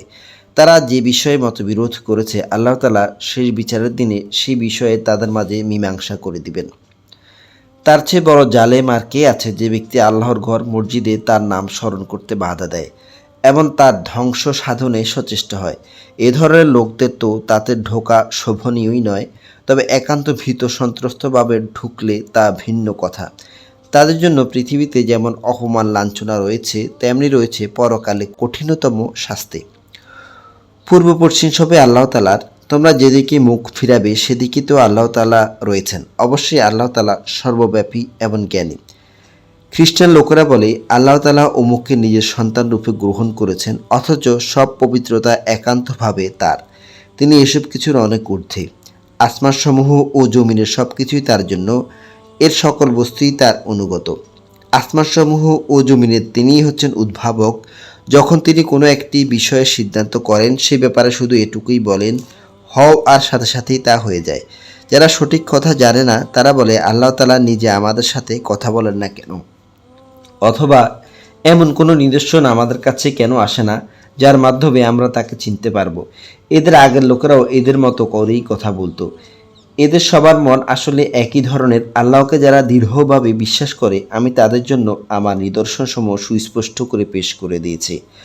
অবশ্যই আমি তোমাকে সত্য দিনসহ পাঠিয়েছি আযাবের ভীতি প্রদর্শনকারী ও জান্নাতের সুসংবাদবাহী হিসেবে। জেনে রেখো, তোমাকে জাহান্নামের অধিবাসীদের ব্যাপারে কোনো রকম প্রশ্ন করা হবে না। ইহুদি ও খ্রিস্টানরাও কখনো তোমার উপর খুশি হবে না যতক্ষণ না তুমি তাদের দলের অনুসরণ করতে শুরু করবে। তুমি তাদের বলো আল্লাহর হেদায়েতই হচ্ছে একমাত্র হেদায়েত। তোমার কাছে সঠিক জ্ঞান আসার পরও যদি তুমি তাদের ইচ্ছা অনুসারে চলতে থাকো তাহলে আল্লাহ তাআলা ছাড়া তোমার কোনো বন্ধু ও সাহায্যকারী থাকবে না। যাদের আমি কিতাব দিয়েছি তাদের মাঝে এমন কিছু লোকও আছে যারা এই কোরআনকে তেলাওয়াতের হক আদায় করে পড়ে, তারা তার উপর ঈমান আনে। যারা একে অস্বীকার করে তারাই হচ্ছে আসল ক্ষতিগ্রস্ত লোক। হে বনী ইসরাইল জাতি, তোমরা আমার সে নিয়ামত স্মরণ করো যা আমি তোমাদের উপর দান করেছি। সে নিয়ামতের অংশ হিসাবে আমি একসময় তোমাদের সৃষ্টিগুলির উপর শ্রেষ্ঠত্ব দান করেছিলাম। তোমরা সেই দিনটিকে ভয় করো যেদিন একজন মানুষ আরেকজনের কোনোই কাজে আসবে না, না সেদিন তার কাছ থেকে কোনো রকম বিনিময় নেওয়া হবে। একের পক্ষে অন্যের সুপারিশও সেদিন কোনো উপকারে আসবে না। সেদিন এসব লোকদের কোনো রকম সাহায্যও করা হবে না। স্মরণ করো যখন ইব্রাহিমকে তার রব কতিপয় বিষয়ে তার আনুগত্যের শপথ নিলেন, অতঃপর সে তা পুরোপুরি পূরণ করল। আল্লাহ তাআলা বললেন, আমি তোমাকে মানব জাতির জন্য নেতা বানাতে চাই। সে বলল, আমার ভবিষ্যৎ বংশধররাও কি নেতা হিসেবে বিবেচিত হবে? আল্লাহ তাআলা বললেন, আমার এই প্রতিশ্রুতি জালামদের কাছে পৌঁছবে না। স্মরণ করো আমি যখন মানুষদের মিলনস্থল ও নিরাপত্তার কেন্দ্র হিসেবে কাবাঘর নির্মাণ করেছিলাম, আমি তখন তাদের আদেশ দিয়েছিলাম, তোমরা ইব্রাহিমের দাঁড়ানো স্থানটিকে নামাজের স্থান হিসেবে গ্রহণ করো। আমি ইব্রাহিম ও ইসমাইলকে আদেশ দিয়েছিলাম যেন তারা আমার ঘর কাবাকে হজ ও উমরার তাওয়াফকারীদের জন্য, আল্লাহর ইবাদতে আত্মনিয়োগকারীদের জন্য, সর্বোপরি তার নামে রুকু সিজদাকারীদের জন্য পবিত্র করে রাখে। ইব্রাহিম যখন বলেছিল, হে রব, এই শহরকে তুমি শান্তি ও নিরাপত্তা শহর বানিয়ে দাও এবং এখানকার অধিবাসীদের মাঝে যে কিংবা যারা আল্লাহ তাআলা এবং পরকাল দিবসকে বিশ্বাস করে তুমি তাদের ফলমূল দিয়ে রেজেক দাও। আল্লাহ তাআলা বললেন, হ্যাঁ, যে ব্যক্তি আমাকে অস্বীকার করবে তাকেও আমি অল্প কয়েকদিনের জন্য জীবনের উপকরণ উপভোগ করাতে থাকব। অতঃপর আমি ধীরে ধীরে তাদের আগুনের আযাবের জন্য বাধ্য করব, যা সত্যি বড় নিকৃষ্টতম স্থান। ইব্রাহিম ও ইসমাইল যখন এই ঘরের ভিত্তি উঠাচ্ছিল তখন তারা আল্লাহর কাছে দোয়া করল, হে আমাদের রব, আমরা যে উদ্দেশ্যে এই ঘর নির্মাণ করেছি তা তুমি আমাদের কাছ থেকে কবুল করো। অবশ্যই তুমি সব কিছু জানো এবং সব কিছু শোনো। তারা আরও বলল, হে আমাদের রব, আমাদের উভয়কে তুমি তোমার অনুগত মুসলিম বান্দা বানাও এবং আমার পরবর্তী বংশধরদের মাঝেও থেকেও তুমি তোমার একদল অনুগত বান্দা বানিয়ে দাও। হে মালিক, তুমি এবাদের আনুষ্ঠানিক নিয়ম নীতিসমূহ আমাদের দেখিয়ে দাও এবং তুমি আমাদের উপর দয়া পরবশ হও। অবশ্যই তুমি তওবা কবুলকারী ও পরম দয়ালু। হে আমাদের রব, তাদের বংশের মধ্যে তাদের নিজেদের মাঝ থেকে তুমি এমন একজন রসুল পাঠাও যে তাদের কাছে তোমার আয়াতসমূহ তেলাওয়াত করবে, তাদের তোমার কিতাবের জ্ঞান ও প্রজ্ঞা শিক্ষা দেবে, উপরন্তু তা দিয়ে সে তাদের পবিত্র করে দেবে। হে আল্লাহ, তুমি আমাদের দোয়া কবুল করো। অবশ্যই তুমি মহাপরাক্রমশালী, পরম কুশলী। জেনে বুঝে যে নিজেকে মূর্খ বানিয়ে রেখেছে সে ব্যক্তি ছাড়া আর কি এমন হবে যে ইব্রাহিমের বিধান থেকে মুখ ফিরিয়ে নেবে? অথচ তাকে আমি নবুয়তের জন্য বাছাই করে নিয়েছি। শেষ বিচারের দিন সে অবশ্যই নেক লোকদের মধ্যে সামিল হবে। যখন আমি তাকে বললাম, তুমি আমার অনুগত মুসলিম হয়ে যাও, সে বলল, আমি সৃষ্টিকুলের মালিক আল্লাহ তাআলা এর পূর্ণ আনুগত্য স্বীকার করে নিলাম। যে পথ ইব্রাহিমের নিজের জন্য বেছে নিল সেই পথে চলার জন্য সে তার সন্তান সন্ততিকেও ওসিয়ত করে গেল। ইয়াকুবও তার সন্তানদের ওসিয়ত করে বলল, হে আমার সন্তানরা, নিশ্চয় আল্লাহ তাআলা তোমাদের জন্য এই দিনকে পছন্দ করে দিয়েছেন। অতএব কোনো অবস্থায় এই বিধানের আনুগত্য অস্বীকার করা ব্যক্তিকে তোমরা মৃত্যুবরণ করো না। এই ইহুদি জাতি, তোমরা কি তখন সেখানে উপস্থিত ছিলে যখন ইয়াকুবের সামনে তার মৃত্যু এসে হাজির হলো? আবার সে যখন তার ছেলে মেয়েদের বলল, আমার মৃত্যুর পর তোমরা কার ইবাদত করবে? তারা বলল, আমরা অবশ্যই তোমার মাবুদ, তোমার পূর্বপুরুষ ইব্রাহিম, ইসমাইল ও ইসহাকের মাবুদের ইবাদত করব। এই মাবুদ হচ্ছেন একক, আমরা তো তারই সামনে আত্মসমর্পণকারী। এরা ছিল এক ধরনের জাতি যারা গত হয়ে গেছে। তারা যা করে গেছে তা নিজেদের জন্য, আবার তোমরা যা করবে তা হবে তোমাদের নিজেদের জন্য। তারা যা কিছু করছিল সে ব্যাপারে তোমাদের কিছু জিজ্ঞেস করা হবে না। এরা বলে, তোমরা ইহুদি কিংবা খ্রিস্টান হয়ে যাও, তাহলে তোমরা সঠিক পথ পাবে। হে নবী, তুমি বলো, আমাদের কাছে তো বরং ইব্রাহিমের একনিষ্ঠ মতাদর্শে রয়েছে, আর সে মুশরিকদের অন্তর্ভুক্ত ছিল না। তোমরা বলো, আমরা আল্লাহর উপর ঈমান এনেছি এবং ঈমান এনেছি আল্লাহ তাআলা আমাদের কাছে যা কিছু নাজিল করেছেন তার উপর। আমাদের আগে ইব্রাহিম, ইসমাইল, ইসহাক, ইয়াকুব ও তাদের পরবর্তী সন্তানদের উপর যা কিছু নাজিল করা হয়েছে তাও আমরা মানি। তাছাড়া মুসা, ঈসা সহ সব নবীকে তাদের রবের পক্ষ থেকে যা কিছু দেওয়া হয়েছে তার উপরও আমরা ঈমান এনেছি। আমরা এদের কারো মধ্যেই কোনো তারতম্য করি না। আমরা হচ্ছে আল্লাহরই অনুগত বান্দা। এরা যদি তোমাদের মতোই আল্লাহর উপর ঈমান আনতো তাহলে তারা অবশ্যই সঠিক পথ পেত। তারা যদি সে পথ থেকে ফিরে আসে তাহলে তারা অবশ্যই উপদলীয় অনৈক্যের মাঝে পড়ে যাবে। তাদের ব্যাপারে আল্লাহ তাআলাই তোমার জন্য যথেষ্ট প্রমাণিত হবেন। তিনি শোনেন, তিনি জানেন। আসল রং হচ্ছে আল্লাহ তাআলার। এমন কি আছে যার রং আল্লাহ তাআলার রঙের চেয়ে উৎকৃষ্ট হতে পারে? আমরা তো তারই ইবাদত করি। হে নবী, তুমি বলো, তোমরা কি স্বয়ং আল্লাহ তাআলার ব্যাপারেই আমাদের সাথে বিতর্কে লিপ্ত হতে চাও? অথচ তিনি যেমন আমাদের রব তেমনি তিনি তোমাদের রব। আমাদের কাজ আমাদের জন্য আর তোমাদের কাজ তোমাদের জন্য। আমরা সবাই তার আনুগত্যের ব্যাপারে নিষ্ঠাবান। অথবা তোমরা কি একথা বলতে চাও যে ইব্রাহিম, ইসমাইল, ইসাক, ইয়াকুব ও তাদের বংশধররা সবাই ছিল ইহুদি কিংবা খ্রিস্টান? হে নবী, তুমি বলে দাও, এ ব্যাপারে তোমরা বেশি জানো না আল্লাহ তাআলা বেশি জানেন? যদি কোনো ব্যক্তি তার কাছে মজুদ আল্লাহর কাছ থেকে আগত সাক্ষ্য প্রমাণ গোপন করে তাহলে তার চেয়ে বড় জালেম আর কে হতে পারে? আল্লাহ তাআলা কিন্তু তোমাদের কাজকর্মের ব্যাপারে মোটেই গাফেল নন। এরা ছিল এক ধরনের সম্প্রদায় যারা গত হয়ে গেছে।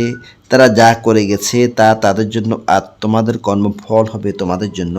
তারা যা কিছু করছিল সে ব্যাপারে তোমাদের কিছু জিজ্ঞেস করা হবে না। ক্যাবলা বদলের পর মানুষদের ভেতর থেকে কিছু মূর্খ লোক অচিরেই বলতে শুরু করবে, এ কি হলো এদের?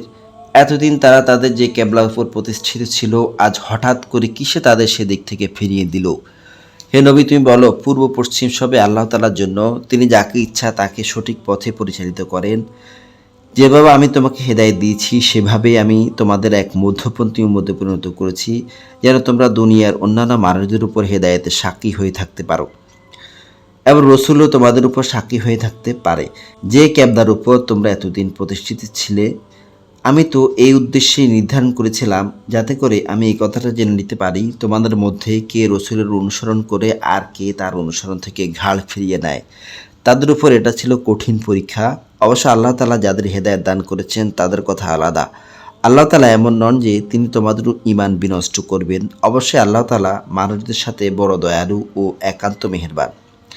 ক্যাবলা পরিবর্তনের জন্য বারবার আকাশের দিকে তোমার মুখ উঠানো আমি দেখতে পেয়েছি। অতঃপর আমি তোমাকে অবশ্যই এমন এক ক্যাবলার দিকে ফিরিয়ে দিচ্ছি যেটাকে তুমি পছন্দ করো। এখান থেকে তুমি এই মর্যাদা সম্পন্ন মসজিদের দিকে তোমার মুখ ফিরিয়ে নামাজ আদায় করতে থাকবে। তোমরা যেখানে থাকো না কেন তোমাদের মুখমণ্ডলকে সেদিকে ফিরিয়ে দিবে। এসব লোক যাদের আগেই কিতাব দেওয়া হয়েছিল তারা ভালো করেই জানে এই ব্যাপারটা তোমার মালিকের পক্ষ থেকে আসা সম্পূর্ণ একটি সত্য ঘটনা। এ সত্ত্বেও তারা এর সাথে আচরণ করে যাচ্ছে। আল্লাহ তাআলা তা থেকে মোটেই অনভিভূত নন। ইতিপূর্বে যাদের কিতাব দেওয়া হয়েছে তাদের সামনে যদি তুমি দুনিয়ার সব কয়টি প্রমাণ এনে হাজির করো, তারপরে এরা তোমার ক্যাবলার অনুসরণ করবে না, আর এরপর তুমিও তাদের ক্যাবলার অনুসরণকারী হতে পারো না। তাছাড়া এদের এক দলও তো আরেক দলের ক্যাবলা অনুসরণ করে না। আমার পক্ষ থেকে এই জ্ঞান তোমার কাছে পৌঁছার পর তুমি যদি তাদের ইচ্ছা আকাঙ্ক্ষার অনুসরণ করো তাহলে অবশ্যই তুমি জালেমদের দলে সামিল হয়ে যাবে। যাদের আমি কিতাব দান করেছি এরা তাকে ভালো করে চেনে, যেমনি এরা চেনে আপন ছেলেদের। অবশ্যই এদের একদল লোক সবসময় জেনে বুঝে সত্য গোপন করার চেষ্টা করে। হে নবী, এ হচ্ছে তোমার মালিকের পক্ষ থেকে আগত একমাত্র সত্য।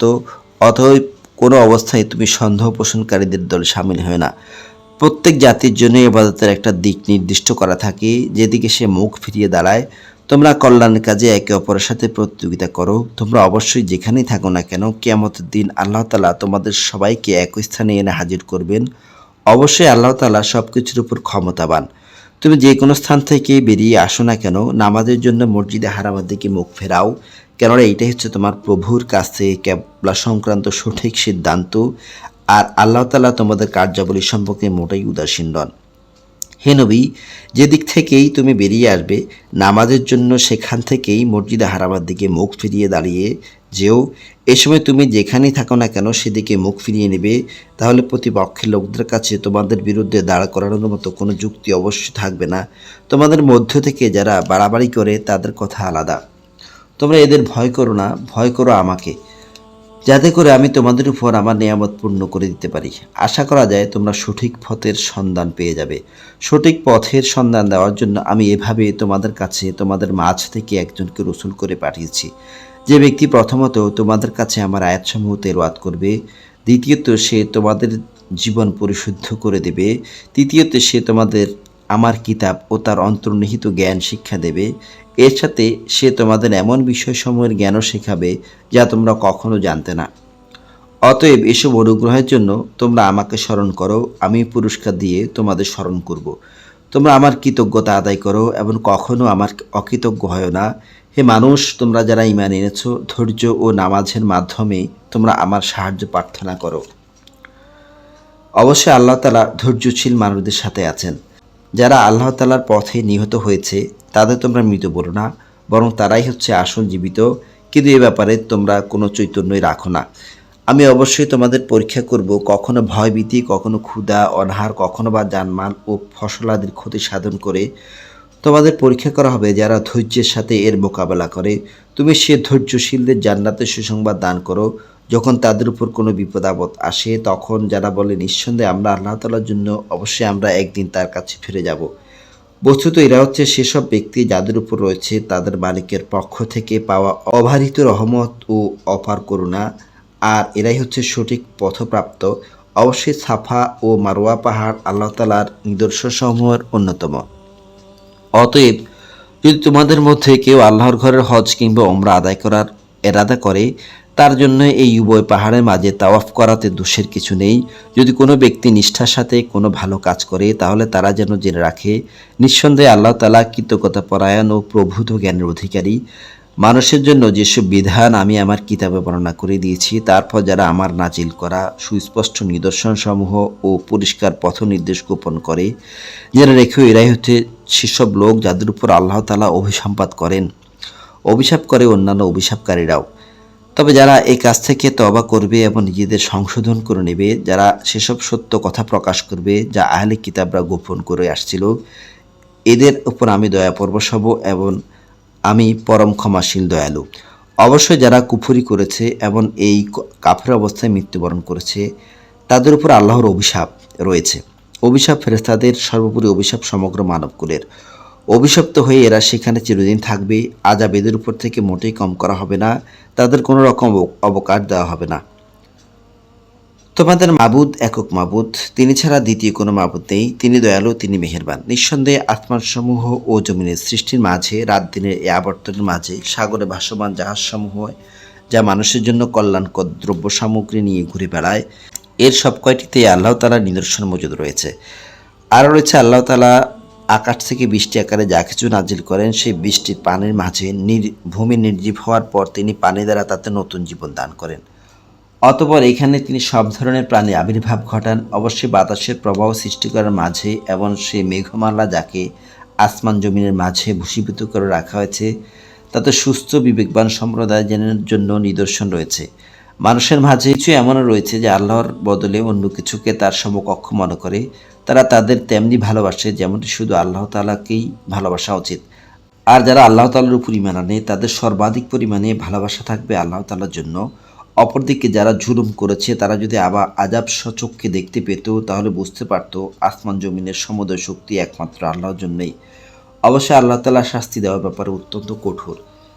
সেদিনে ভয়াবহ শাস্তি দেখে হতভাগ্য লোকেরা দুনিয়ায় যাদের তারা মেনে চলত তাদের অনুসারীদের সম্পর্কে সম্পর্কচ্ছেদের কথা বলবে। এদের সাথে তাদের সব সম্পর্ক সেদিন ছিন্ন বিচ্ছিন্ন হয়ে যাবে। যারা তাদের অনুসরণ করেছে তারা সেদিন বলবে, আবার যদি একবার আমাদের জন্য পৃথিবীতে ফিরে যাবার সুযোগ থাকতো তাহলে আজ যেমনি করে তারা আমাদের সাথে সম্পর্কচ্ছেদ করেছে আমরা সেখানে গিয়ে তাদের সাথেও সম্পর্কচ্ছেদ করে আসতাম। এভাবে আল্লাহ তাআলা তাদের কর্মকাণ্ডগুলো তাদের উপর একরাশ লজ্জা ও আক্ষেপ হিসেবে দেখাবেন। এরা কখনো জাহান্নাম থেকে বেরিয়ে আসতে পারবে না। হে মানুষ, তোমরা আল্লাহর জমিনে যা কিছু হালাল ও পবিত্র জিনিস আছে তা খাও এবং কোন অবস্থায় হালাল হারামের ব্যাপারে শয়তানের পদাঙ্ক অনুসরণ করো না। অবশ্যই তোমাদের প্রকাশ্য দুশমন। শয়তানের কাজ হচ্ছে সে তোমাদের সবসময় পাপ ও অশ্লীল কাজের আদেশ দেবে এবং সে চাইবে যেন আল্লাহ তাআলার নামে তোমরা এমন সব কথা বলতে শুরু করো যে সম্পর্কে তোমরা কিছুই জানো না।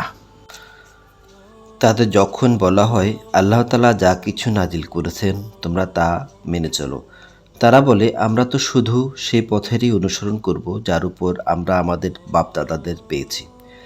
তাদের বাপদাদারা যদি এ ব্যাপারে কোনো জ্ঞান বুদ্ধির পরিচয় নাও দিয়ে থাকে এবং তারা যদি হেদায়েত নাও পেয়ে থাকে, তবু কি তারা তাদের অনুসরণ করবে? যারা হেদায়েত অস্বীকার করে তাদের উদাহরণ হচ্ছে এমন জন্তুর মতো যে তার পালের আরেকটি জন্তুকে যখন ডাক দেয় তখন পেছনের সেই জন্তুটি তার চিৎকার ও কান্নার আওয়াজ ছাড়া আর কিছুই শুনতে পায় না। মূলত এরা কানেও শোনে না, মুখেও কিছু বলতে পারে না, চোখেও দেখে না, হেদায়েতের কথাও এরা বোঝে না।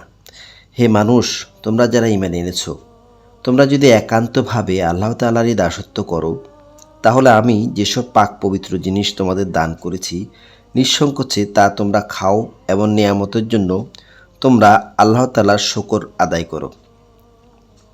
অবশ্যই তিনি তোমাদের উপর মৃত জন্তুর গোশত, সব ধরনের রক্ত, শুকরের গোশত হারাম করেছেন এবং এমন সব জন্তু হারাম করেছেন যা আল্লাহ তাআলা ছাড়া অন্য কারো উপর জবাই কিংবা উৎসর্গ করে ডাকা হয়েছে। তবে সে ব্যক্তির কথা আলাদা যে ক্ষুধার কষ্টে অতিষ্ঠ হয়ে সে আল্লাহর আইন সীমা লঙ্ঘনকারী নয়, অথবা যেটুকু হলে জীবনটা বাঁচে তার চাইতে বেশি বাড়াবাড়িও না করে, তাহলে এই অপারগতার সময়ে হারাম খেলে তার উপর কোনো গুনাহ নেই। অবশ্যই আল্লাহ তাআলা ক্ষমাশীল, অনেক মেহেরবান। নিঃসন্দেহে যারা আল্লাহর নাজিল করা কিতাবের অংশবিশেষ গোপন করে রাখে এমন সামান্য বৈষয়িক মূল্যে তা বিক্রি করে দেয়, তারাই হচ্ছে সেসব লোক যারা আগুন দিয়ে নিজেদের পেট ভর্তি করে। কিয়ামতের দিন আল্লাহ তাআলা তাদের সাথে কথা বলবেন না, তিনি তাদের পবিত্র করবেন না। এদের জন্যই রয়েছে ভয়াবহ আযাব। এরাই হচ্ছে সেসব লোক যারা হেদায়েতের বদলে গুমরাহির পথ কিনে নিয়েছে, ক্ষমার বদলে তারা আযাব বেছে নিয়েছে। মনে হচ্ছে জাহান্নামের আগুনের উপর এত ধৈর্য ধারণকারী এরা। এটা এই জন্য যে আল্লাহ তাআলা সত্য দিন সহকারে কিতাব নাজিল করেছেন। অবশ্যই যারা এই কিতাবে মতবিরোধ করেছে তারা সত্য ও ন্যায়ের পথ থেকে অনেক দূরে নিক্ষিপ্ত হয়ে গেছে। তোমরা তোমাদের মুখমণ্ডল সমূহকে পূর্ব দিকে ফেরাও বা পশ্চিম দিকে ফেরাও, এতেই কিন্তু সব নেকি নিহিত নেই। তবে আসল নেকি হচ্ছে এই যে একজন মানুষ ঈমান আনবে আল্লাহর উপর, পরকালের উপর, ফেরেশতাদের উপর, আল্লাহর কিতাবের উপর, কিতাবের বাহক নবী রাসূলদের উপর এবং মাল সম্পদের উপর তার নিজের ভালোবাসা থাকা সত্ত্বেও সে তা তার আত্মীয় স্বজন, এতিম, মিসকিন ও পথিক মুসাফিরদের জন্য ব্যয় করবে। সাহায্যপ্রার্থী দুস্থ মানুষ সর্বোপরি মানুষের দাসত্বের বন্দিদশা থেকে মুক্ত করার কাজে ব্যয় করবে এবং নামাজ প্রতিষ্ঠা করবে, দারিদ্র্য বিমোচনের জন্য জাকাত আদায় করবে। তাছাড়াও রয়েছে সেসব পুণ্যবান মানুষ যারা প্রতিশ্রুতি দিলে তা পালন করে। ক্ষুধা, দারিদ্র্যের সময় ও হক বাতিলের যুদ্ধের সময় এরা ধৈর্য ধারণ করে। মূলত এরাই হচ্ছে সত্যবাদী এবং এরাই হচ্ছে প্রকৃত তাকওয়া অবলম্বনকারী মানুষ। হে মানুষ, তোমরা যারা ঈমান এনেছো, তোমাদের জন্য নরহত্যার ন্যায় বিচার নিশ্চিত করার লক্ষ্যে কেসাস প্রয়োগকে ফরজ করে দেওয়া হয়েছে এবং তা হচ্ছে স্বাধীন ব্যক্তির বদলে স্বাধীন ব্যক্তি দণ্ডাজ্ঞা পাবে, দাসের বদলে পাবে দাস, নারীর বদলে নারীর উপর দণ্ড প্রযোজ্য হবে। অবশ্য যে হত্যাকারীকে, যাকে হত্যা করা হয়েছে, তার পরিবারের লোকেরা কিংবা তার ভাইয়ের পক্ষ থেকে ক্ষমা করে দেওয়া হয়, তার ক্ষেত্রে কোনো ন্যায়ানুগ পন্থা অনুসরণ করে তা নিষ্পত্তি করতে হবে। এটা তোমাদের মালিকের পক্ষ থেকে দণ্ড হ্রাস করার একটা উপায় ও তার একটা অনুগ্রহ মাত্র। এরপর যদি কেউ বাড়াবাড়ি করে তাহলে তার জন্য কঠোর শাস্তি রয়েছে। হে বিবেকবান লোকেরা, আল্লাহর নির্ধারিত এই কেসাসের বিধান প্রতিষ্ঠার মাঝেই তোমাদের সত্যিকারের জীবন নিহিত রয়েছে। আশা করা যায় এর ফলে তোমরা নরহত্যার অপরাধ থেকে বেঁচে থাকবে। হে ইমানদার লোকেরা, তোমাদের জন্য এটাও ফরজ করা হয়েছে যে যদি তোমাদের কোনো লোকের মৃত্যু এসে হাজির হয় এবং সে যদি কিছু সম্পদ রেখে যায়, তাহলে ন্যায়ানুগ পন্থায় তা বন্টনের কাজে তার পিতামাতা ও আত্মীয় স্বজনের জন্য ওসিয়তের ব্যবস্থা থাকবে। এটা তাকওয়া অবলম্বনকারীদের উপর একান্ত করণীয়। যারা এটা শুনে নেওয়ার পর নিজেদের স্বার্থে তা পাল্টে নিল, তাদের জানা উচিত এটা বদলানোর অপরাধের দায়িত্ব তাদের উপরে বর্তাবে। যারা একে বদলে দিয়েছে, অবশ্যই আল্লাহ তাআলা সব কিছু শোনেন এবং সব কিছুই তার জানা। অবশ্য কারো যদি ওসিয়তকারীর কাছ থেকে কোনো পক্ষপাতিত্ব কিংবা অবিচারজনিত অন্যায়ের আশঙ্কা থাকে, তাহলে যদি সদিচ্ছা নিয়ে সে মূল বিষয়টির সংশোধন করে দেয়, এতে তার কোনো দোষ হবে না। অবশ্যই আল্লাহ তাআলা ক্ষমাশীল, মেহেরবান। হে মানুষ, তোমরা যারা ঈমান এনেছো, তোমাদের উপর রোজা ফরজ করে দেওয়া হয়েছে, যেমনি করে ফরজ করে দেওয়া হয়েছিল তোমাদের পূর্ববর্তী লোকদের উপর। আশা করা যায় তোমরা এর মাধ্যমে তাকওয়া অর্জন করতে পারবে। রোজা ফরজ করা হয়েছে নির্দিষ্ট কয়েকটি দিনের জন্য। তারপরও কেউ যদি সে দিনগুলোতে অসুস্থ হয়ে যায় কিংবা কেউ যদি তখন সফরে থাকে, তাহলে সে ব্যক্তির সমপরিমাণ দিনের রোজা সুস্থ হয়ে অথবা সফর থেকে ফিরে এসে আদায় করে নেবে। যারা রোজা রাখার শক্তি রাখে কিন্তু রোজা রাখে না, তাদের জন্য এর বিনিময়ে ফিদিয়া থাকবে এবং তা হচ্ছে গরিব ব্যক্তির তৃপ্তি ভরে খাবার দেওয়া।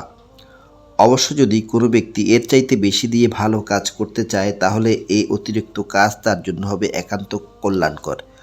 অবশ্য তোমরা যদি রোজা রাখতে পারো তাহলে সেটা তোমাদের জন্য ভালো, যদি তোমরা রোজার উপকারিতা সম্পর্কে জানতে। রোজার মাস এমন একটি মাস যাতে কোরআন নাজিল করা হয়েছে, আর এই কোরআন হচ্ছে মানব জাতির জন্য পথের দিশা, সৎ পথের সুস্পষ্ট নিদর্শন ও হক বাতিলের পার্থক্যকারী।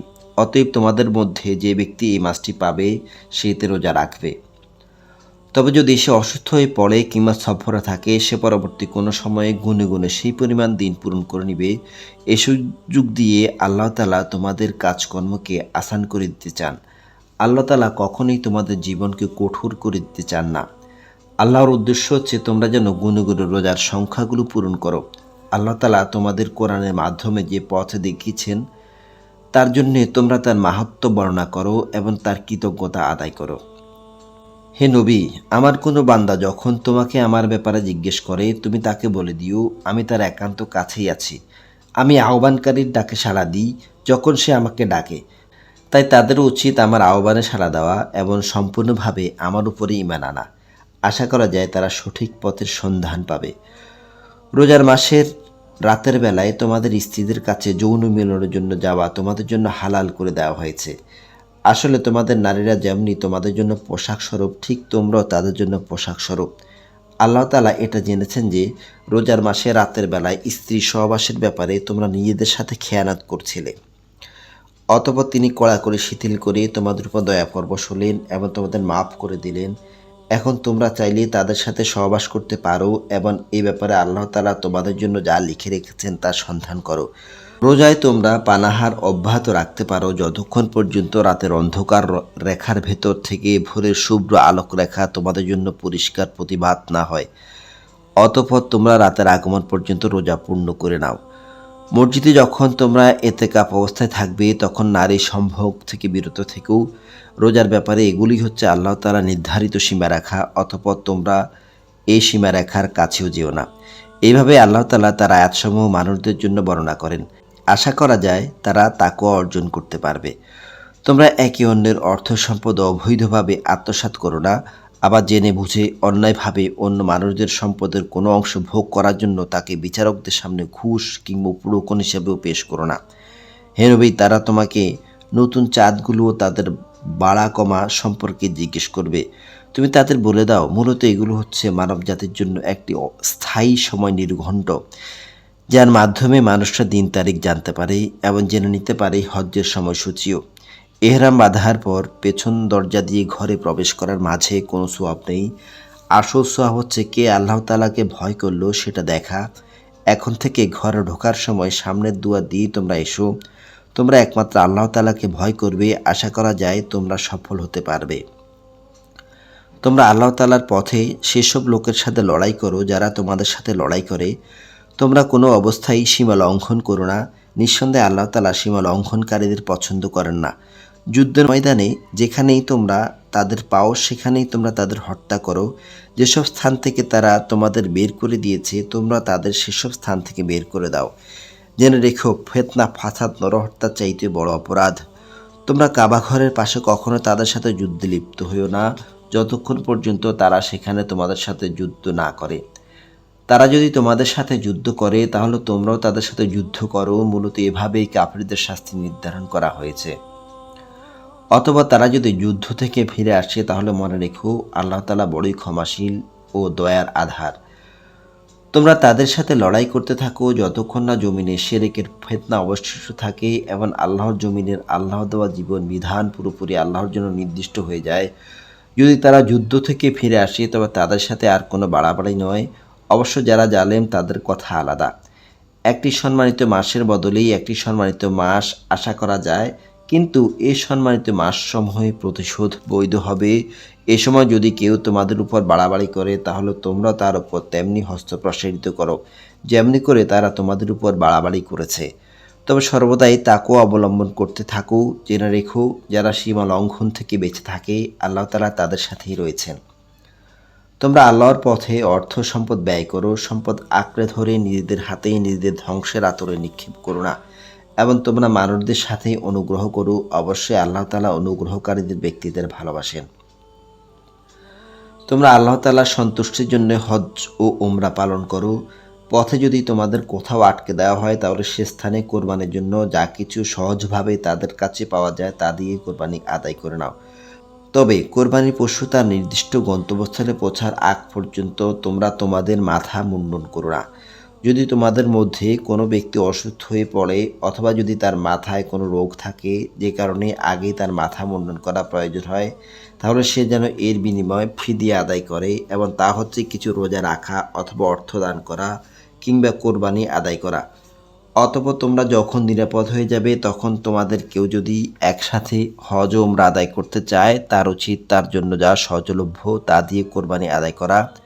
যদি কোরবানি করার মতো কোনো পশু সে না পায় তাহলে সে যেন হজ্জের সময়কালে 3টি এবং তোমরা যখন বাড়ি ফিরে আসবে তখন 7টি, সর্বমোট পূর্ণ 10টি রোজা রাখে। এই সুবিধাটুকু শুধু তার জন্য যার পরিবার পরিজন আল্লাহর ঘরের আশেপাশে বর্তমান নেই। তোমরা আল্লাহকেই ভয় করো, জেনে রাখো আল্লাহ তাআলা কঠোর আযাব প্রদানকারী বটে। হজ্জের মাসসমূহ সুপরিচিত ও সুনির্দিষ্ট। অথবা সেই সময়গুলোর মধ্যে যে ব্যক্তি হজ আদায় করার মনস্থ করবে সে যেন জেনে রাখে হজ্জের ভেতর কোনো যৌন সম্ভোগ নেই, নেই কোনো মন্দ কাজ ও ঝগড়াঝাটি। তোমরা যা ভালো কাজ করো আল্লাহ তাআলা তা জানেন। হজ্জের নিয়ত করলে এর জন্য তোমরা পাথেয় জোগাড় করে নেবে। নিঃসন্দেহে তাকওয়া হচ্ছে মানুষের সর্বোৎকৃষ্ট পাথেয়। অতএব হে বুদ্ধিমান মানুষরা, তোমরা আমাকে ভয় করো।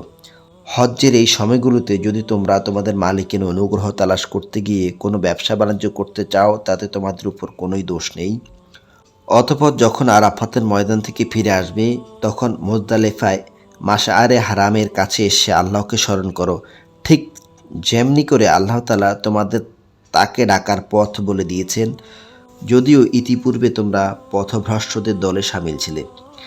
তারপর তোমরা সে স্থান থেকে ফিরে এসো যেখান থেকে অন্য হজ পালনকারী ব্যক্তিরা ফিরে আসে। নিজেদের ভুল ভ্রান্তির জন্য আল্লাহ তাআলার কাছে ক্ষমা প্রার্থনা করো। নিঃসন্দেহে আল্লাহ তাআলা গুনাহ খাতা মাফ করে দেন, তিনি বড়ই দয়ালু।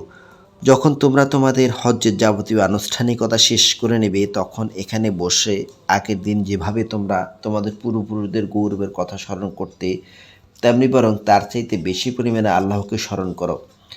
মানুষদের ভেতর এমন আছে যারা বলে, হে আমাদের রব, সব ভালো জিনিস তুমি আমাদের দুনিয়াতে দিয়ে দাও।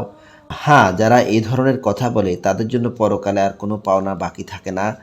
আবার তাদের মধ্যে এমনও আছে যারা বলে, হে আমাদের রব, তুমি এ দুনিয়ায় আমাদের কল্যাণ দাও পরকালেও। সেদিনে বড় কল্যাণ হিসেবে তুমি আমাদের আগুনের আযাব থেকে বাঁচাও।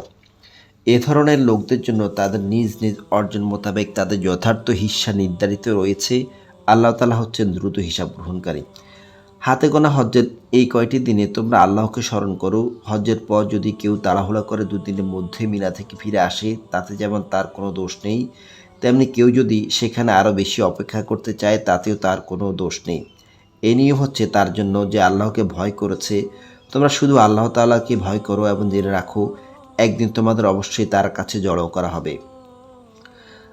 মানুষদের মাঝে এমন লোকও আছে যার কথাবার্তা তোমাকে পার্থিব জীবনে খুবই উৎফুল্ল করবে।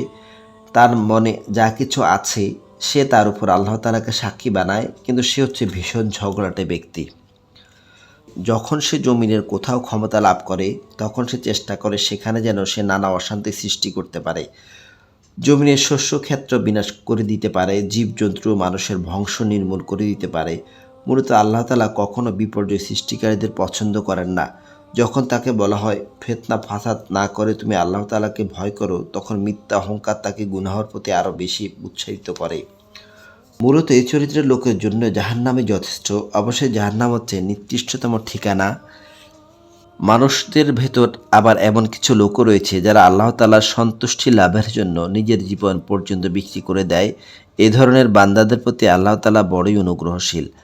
হে ইমানদার লোকেরা, তোমরা পুরোপুরি ইসলামে দাখিল হয়ে যাও এবং কোনো অবস্থায় শয়তানের পদাঙ্ক অনুসরণ করো না। অবশ্যই সে তোমাদের প্রকাশ্য দুশমন। তোমাদের কাছে আল্লাহ তাআলার এসব সুস্পষ্ট নিদর্শন এসে যাওয়ার পরও যদি তোমরা পদস্খলন ঘটাও, তাহলে নিশ্চিত জেনে রাখো আল্লাহ তাআলা মহাবিজ্ঞ ও পরাক্রমশালী। তবে তারা কি সেদিনের অপেক্ষা করছে যখন আল্লাহ তাআলা স্বয়ং তার ফেরেশতাসহ মেঘের ছায়া দিয়ে তাদের কাছে আসবেন এবং তখন তাদের ভাগ্যের চূড়ান্ত ফয়সালা হয়ে যাবে। সব কিছু তো সর্বশেষ আল্লাহর কাছে উপনীত হবে। তুমি বনি ইসরায়েলদের জিজ্ঞেস করো, কি পরিমাণ সুস্পষ্ট নিদর্শন আমি তাদের দান করেছি। আমি তাদের বলেছি, যার কাছে আল্লাহর নিয়ামত আসার পর সে তা বদলে ফেলে, অবশ্যই আল্লাহ তাআলা কঠোর শাস্তি দানকারী। যারা আল্লাহ তাআলাকে অস্বীকার করেছে তাদের জন্য তাদের এই পার্থিব জীবনটা খুব শোভনীয় করে সাজিয়ে রাখা হয়েছে। এরা ইমানদার ব্যক্তিদের বিদ্রূপ করে, অথচ ইমানদার ব্যক্তি যারা আল্লাহ তাআলাকে ভয় করেছে শেষ বিচারের দিন তাদের মর্যাদা হবে এদের তুলনায় অনেক বেশি। আল্লাহ তাআলা যাকে চান তাকে অপরিমিত রিজিক দান করেন। একসময় সব মানুষ একই উম্মতের অন্তর্ভুক্ত ছিল, পরে এরা নানা দলে বিভক্ত হয়ে তাদের স্রষ্টাকে ভুলে গেল। অথবা আল্লাহ তাআলা সঠিক পথের অনুসারীদের সুসংবাদবাহী আর গুনাহগারদের জন্য আযাবের সতর্ককারী হিসেবে নবীদের পাঠালেন। তিনি তাদের সাথে সত্য দিনসহ গ্রন্থ নাজিল করলেন যেন তা মানুষদের এমন পারস্পরিক বিরোধ সময়ের চূড়ান্ত ফয়সালা করতে পারে যে ব্যাপারে তারা মতবিরোধ করে। তাদের কাছে সুস্পষ্ট হেদায়েত পাঠানো সত্ত্বেও তারা পারস্পরিক বিদ্রোহ ও বিদ্বেষ সৃষ্টির জন্য মতবিরোধ করেছে। অতঃপর আল্লাহ তাআলা ঈমানদারদের সেই ইচ্ছায় সেই সঠিক পথ দেখালেন যার ব্যাপারে ইতিপূর্বে তারা মতবিরোধ করেছিল। আল্লাহ তাআলা যাকে চান তাকে সঠিক পথ দেখান। তোমরা কি মনে করে নিয়েছ যে তোমরা এমনি জান্নাতে প্রবেশ করবে, অথচ তোমাদের পূর্ববর্তী লোকদের বিপদের মতো কিছুই তোমাদের কাছে এখনও আসেনি। তাদের উপর নানা অভাব অভিযোগ ও রোগ ব্যাধি এসেছে, কঠিন নিপীড়নে তাদের প্রকম্পিত করে দেওয়া হয়েছে। এমনকি স্বয়ং আল্লাহর নবী ও তার সঙ্গী সাথীরা এক পর্যায়ে এই বলে আর্তনাদ করে উঠছে, আল্লাহ তাআলার সাহায্য কবে আসবে? আল্লাহ তাআলা সান্ত্বনা দিয়ে বললেন, হ্যাঁ, অবশ্যই আল্লাহ তাআলার সাহায্য অতি নিকটে। তারা তোমার কাছে জানতে চাইবে তারা কি খাতে খরচ করবে। তুমি তাদের বলে দাও, যা কিছুই তোমরা তোমাদের পিতামাতা, আত্মীয় স্বজন, এতিম, অসহায়, মিসকিন এমন মুসাফিরদের জন্য খরচ করবে তাই আল্লাহ তাআলা গ্রহণ করবেন। যা ভালো তোমরা করবে আল্লাহ তাআলা তা অবশ্যই জানতে পারবেন। ন্যায় প্রতিষ্ঠা ও অন্যায় নির্মূল করার জন্য যুদ্ধ তোমাদের উপর ফরজ করে দেওয়া হয়েছে, আর সেটাই তোমাদের কাছে অপছন্দনীয়। কিন্তু এমন হতে পারে যে বিষয়টি তোমাদের ভালো লাগে না, তাই তোমাদের জন্য কল্যাণকর। আবার একইভাবে এমন কোনো জিনিস যা তোমরা পছন্দ করবে কিন্তু তা হবে তোমাদের জন্য ক্ষতিকর। আল্লাহ তাআলাই সবচাইতে ভালো জানেন, তোমরা কিছুই জানো না। সম্মানিত মাস ও তাদের যুদ্ধ করা সম্পর্কে তারা তোমাকে জিজ্ঞেস করবে। তুমি তাদের বলে দাও, এই মাসে যুদ্ধ বিগ্রহ করা অনেক বড় গুনাহ, কিন্তু আল্লাহ তাআলার কাছে এর চাইতে বড় গুনাহ হচ্ছে আল্লাহর পথ থেকে মানুষদের ফিরিয়ে রাখা, আল্লাহকে অস্বীকার করা, খানায় কাবার দিকে যাওয়ার পথ রোধ করা ও সেখানকার অধিবাসীদের সেখান থেকে বের করে দেওয়া। আর আল্লাহদ্রোহিতার ফিতনা, ফাসাদ, হত্যাকাণ্ডের চাইতেও অনেক বড় অন্যায়। তুমি ভেবো না যে এরা তোমাদের সাথে এই মাস সময় লড়াই বন্ধ করে দিবে। তারা তো পারলে বরং তোমাদের সবাইকে তোমাদের ইসলামী জীবন বিধান থেকে ফিরিয়ে নিতে চাইবে।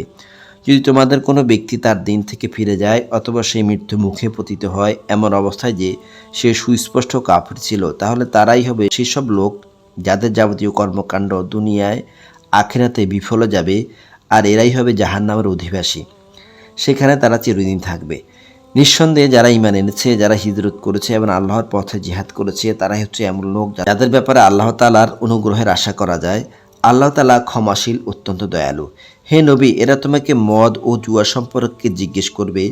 তুমি বলো, এই দুটো জিনিসের মধ্যে অনেক বড় ধরনের পাপ রয়েছে, যদিও মানুষের জন্য এতে কিছু ব্যবসায়িক মুনাফাও রয়েছে, কিন্তু এই ভয়ের গুনাহ এদের ব্যবসায়িক মুনাফার চাইতে অনেক বেশি।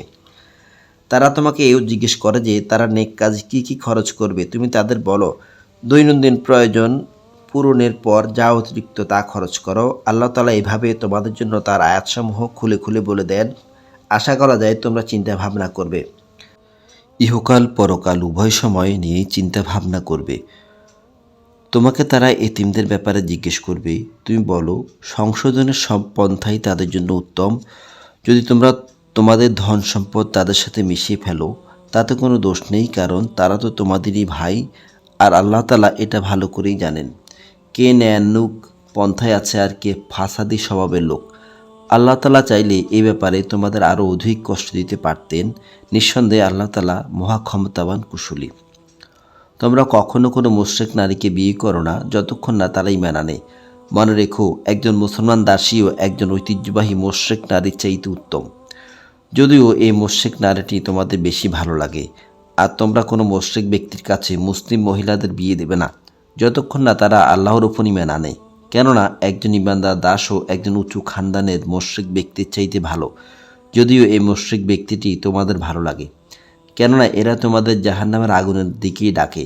আর আল্লাহ তাআলা হামেশাই তার মুমিন বান্দাদের তার আদেশ বলে জান্নাত ও ক্ষমার দিকেই আহ্বান জানান, এবং এই জন্যে তিনি তার আয়াতসমূহ মানুষদের কাছে স্পষ্ট করে বর্ণনা করেন। আশা করা যায় তারা উপদেশ গ্রহণ করবে। হে নবী, তারা তোমার কাছ থেকে মহিলাদের মাসিক ঋতুকাল ও এ সময় তাদের সাথে দৈহিক মিলন সম্পর্কে জানতে চাইবে। তুমি বলো, আসলে মহিলাদের এই সময়টা হচ্ছে একটা অপবিত্র ও কষ্টকর অবস্থা, কাজে ঋতুকালে তাদের সঙ্গ বর্জন করবে এবং এই সময় দৈহিক মিলনের জন্য তোমরা তাদের কাছে যেও না যতক্ষণ না তারা পুনরায় পবিত্র হয়। অতঃপর তারা যখন পুরো পাক সাফ হয়ে যায় তখন তোমরা তাদের কাছে যাও। দৈহিক মিলনের যে পদ্ধতি আল্লাহ তাআলা শিখিয়ে দিয়েছেন সেভাবে আল্লাহ তাআলা অবশ্যই সেসব লোকদের ভালোবাসেন যারা তওবা করে, এবং তিনি তাদের ভালোবাসেন যারা পাক পবিত্রতা অবলম্বন করে। তোমাদের স্ত্রীরা হচ্ছে তোমাদের জন্য সন্তান উৎপাদনের ফসল ক্ষেত্র। তোমরা তোমাদের এই ফসল ক্ষেত্রে যেভাবে ইচ্ছা সেভাবেই গমন করো। তোমরা নিজেদের ভবিষ্যতের জন্য কিছু অগ্রিম নেকামল পাঠিয়ে দাও। তোমরা আল্লাহকে ভয় করো, জেনে রেখো একদিন অবশ্যই তোমাদের সবাইকে তার সামনাসামনি হতে হবে। মুমিনদের তুমি পুরস্কারের সুসংবাদ দাও। তোমরা তোমাদের এমন সম্পদের জন্য আল্লাহকে কখনো ঢাল হিসেবে ব্যবহার করবে না যার মাধ্যমে ভালো কাজ করা আল্লাহ তাআলাকে ভয় করা এবং মানুষের মাঝে শান্তি শৃঙ্খলা প্রতিষ্ঠা করার কাছ থেকে তোমরা দূরে থাকবে। আল্লাহ তাআলা তোমাদের সব কিছুই শুনেন এবং সব কথাই তিনি জানেন। আল্লাহ তাআলা তোমাদের নিরর্থক শপথের জন্য কখনো পাকড়াও করবে না, তবে তিনি অবশ্যই সেসব শপথের ব্যাপারে তোমাদের জিজ্ঞাসাবাদ করবেন যা তোমরা মনের সংকল্পের সাথে সম্পূর্ণ করো। বস্তুত আল্লাহ তাআলা ক্ষমাশীল, ধৈর্যশীল। যেসব লোক নিজ স্ত্রীদের কাছে যাবে না বলে কসম করেছে তাদের মনস্থির করার জন্য তাদের 4 মাসের অবকাশ রয়েছে। এই সময়ের ভেতর যদি তারা তাদের কসম থেকে ফিরে আসে তাহলে জেনে রেখো আল্লাহ তাআলা ক্ষমাশীল, দয়াবান। তারা যদি স্ত্রীদের তালাক দেওয়ার সিদ্ধান্ত করে তাহলে তারা যেন জেনে রাখে আল্লাহ তাআলা সব শোনেন, জানেন। তালাকপ্রাপ্তা মহিলারা যেন 3টি মাসিক ঋতু অথবা ঋতু থেকে পবিত্র থাকার 3টে মুদ্দত পর্যন্ত নিজেদের পুনরায় বিয়ে থেকে দূরে রাখে। তাদের গর্ভাশয়ে আল্লাহ তাআলা যা কিছু সৃষ্টি করেছেন তা গোপন করা তাদের পক্ষে ন্যায়সঙ্গত হবে না যদি তারা আল্লাহ তাআলা এবং পরকালের উপর ঈমান আনে। এ সময়ের ভেতর তাদের ফিরিয়ে নেওয়ার ব্যাপারে তাদের স্বামীদের অধিকার অবশ্যই একটু বেশি, যদি তারা উভয়ে পরস্পর মিলেমিশে চলতে চায়। পুরুষদের উপর নারীদের যেমন ন্যায়ানুগ অধিকার রয়েছে, তেমনি রয়েছে নারীদের উপর পুরুষদের অধিকার। অর্থনৈতিক দায়িত্বের কারণে তাদের উপর পুরুষের মর্যাদা একমাত্রা বেশি। আল্লাহ তাআলা বিপুল ক্ষমতার মালিক, তিনি পরম কুশলী। যে তালাক থেকে ফিরে আসা যায় সে তালাক দুবার অথবা বিধান হচ্ছে মর্যাদার সাথে তাকে বিয়ের বন্ধনে রেখে দেওয়া অথবা সহৃদয়তার সাথে তাকে চলে যেতে দেবে। তোমাদের জন্য এটা কোনো অবস্থায় ন্যায়সঙ্গত নয় যে বিয়ের আগে যা কিছু তোমরা তাদের দিয়েছ তা তাদের থেকে ফিরিয়ে নেবে। তবে আল্লাহর নির্দিষ্ট সীমারেখার ভেতর থেকে স্বামী স্ত্রী একত্রে জীবন কাটাতে পারবে না এমন আশঙ্কা যদি দেখা দেয় তখন আলাদা হয়ে যাওয়াটাই উত্তম। এমন অবস্থায় যদি তোমাদের ভয় হয় যে এরা আল্লাহর বিধানের গণ্ডির ভেতর থাকতে পারবে না, তাহলে স্ত্রী যদি স্বামীকে কিছু বিনিময় দেয় এবং তা দিয়ে বিচ্ছেদ ঘটিয়ে নেয় তাহলে তাদের উভয়ের উপর এটা কোনো দূষণীয় বিষয় হবে না। জেনে রাখো এটা হচ্ছে আল্লাহর নির্ধারিত সীমারেখা, তা কখনো অতিক্রম করো না। আর যারা আল্লাহর দেওয়া সীমারেখা লঙ্ঘন করে তারাই হচ্ছে জালেম। তৃতীয়বার যদি সে তাকে তালাক দিয়ে দেয় তাহলে এই স্ত্রী তার জন্য তারপর আর বৈধ থাকবে না। হ্যাঁ, যদি তাকে অপর কোনো স্বামী বিয়ে করে এবং নিয়ম মাফিক তাকে তালাক দেয় এবং পরে তারা যদি মনে করে তারা এখন স্বামী স্ত্রীর অধিকার সম্পর্কে আল্লাহর সীমারেখা মেনে চলতে পারবে, তাহলে পুনরায় বিয়ে বন্ধনে ফিরে আসতে তাদের অপর কোনো দোষ নেই। এটা হচ্ছে আল্লাহর ভেদে দেওয়া সীমারেখা। যারা এই সম্পর্কে জানে, আল্লাহ তাআলা তাদের জন্য এই নির্দেশ সুস্পষ্ট করে পেশ করেন। যখন তোমরা স্ত্রীদের তালাক দাও এবং তারা যখন তাদের ইদ্যতের অপেক্ষায় সময় পূর্ণ করে নেয়, যখন তোমরা স্ত্রীদের তালাক দাও এবং তারা যখন তাদের ইদ্যতের অপেক্ষার সময় পূর্ণ করে নেয়, তখন হয় মর্যাদার সাথে তাদের ফিরিয়ে আনো, নতুবা ভালোভাবে তাদের বিদায় করে দাও। শুধু কষ্ট দেওয়া এবং তাদের উপর বাড়াবাড়ি করার উদ্দেশ্যে তাদের আটকে রেখো না। আর যে ব্যক্তি এমন কাজ করে সে প্রকারান্তরে নিজের উপরে জুলুম করে। সাবধান, আল্লাহর আয়াতসমূহকে কখনো হাসি তামাশার বস্তু মনে করো না। স্মরণ করো, তোমরা ছিলে অজ্ঞ, আল্লাহ তাআলা তোমাদের উপর হেদায়েত পাঠিয়ে নিয়ামত দান করেছেন। শুধু তাই নয়, তিনি তোমাদের জন্য জ্ঞান যুক্তিপূর্ণ কিতাব নাজিল করেছেন, যা দিয়ে তিনি তোমাদের সব ধরনের নিয়ম কানুন বাতলে দেন। অতএব তোমরা আল্লাহকে ভয় করো এবং জেনে রাখো, আল্লাহ তোমাদের যাবতীয় কাজকর্ম সম্পর্কে সম্পূর্ণ ওয়াকিবহাল রয়েছেন। যখন তোমরা তোমাদের স্ত্রীদের তালাক দিয়ে দাও, অতঃপর তালাকপ্রাপ্ত স্ত্রীরাও তাদের অপেক্ষার সময়টুকু শেষ করে নেয়, তখন তোমরা তাদের আগের স্বামীদের সাথে বিয়ের ব্যাপারে বাধা দিও না, বিশেষ করে যখন তারা বিয়ের জন্য সম্মানজনকভাবে কোনো ঐক্যমত্যে পৌঁছে যায়। তোমাদের ভেতর যারা আল্লাহ তাআলা ও পরকালের উপর বিশ্বাস স্থাপন করে, তাদের এর মাধ্যমে আদেশ দেওয়া হচ্ছে। মূলত এটা তোমাদের জন্য অধিক সম্মানের এবং অনেক পবিত্র কর্মধারা, কারণ আল্লাহ তাআলা জানেন তোমরা কিছুই জানো না।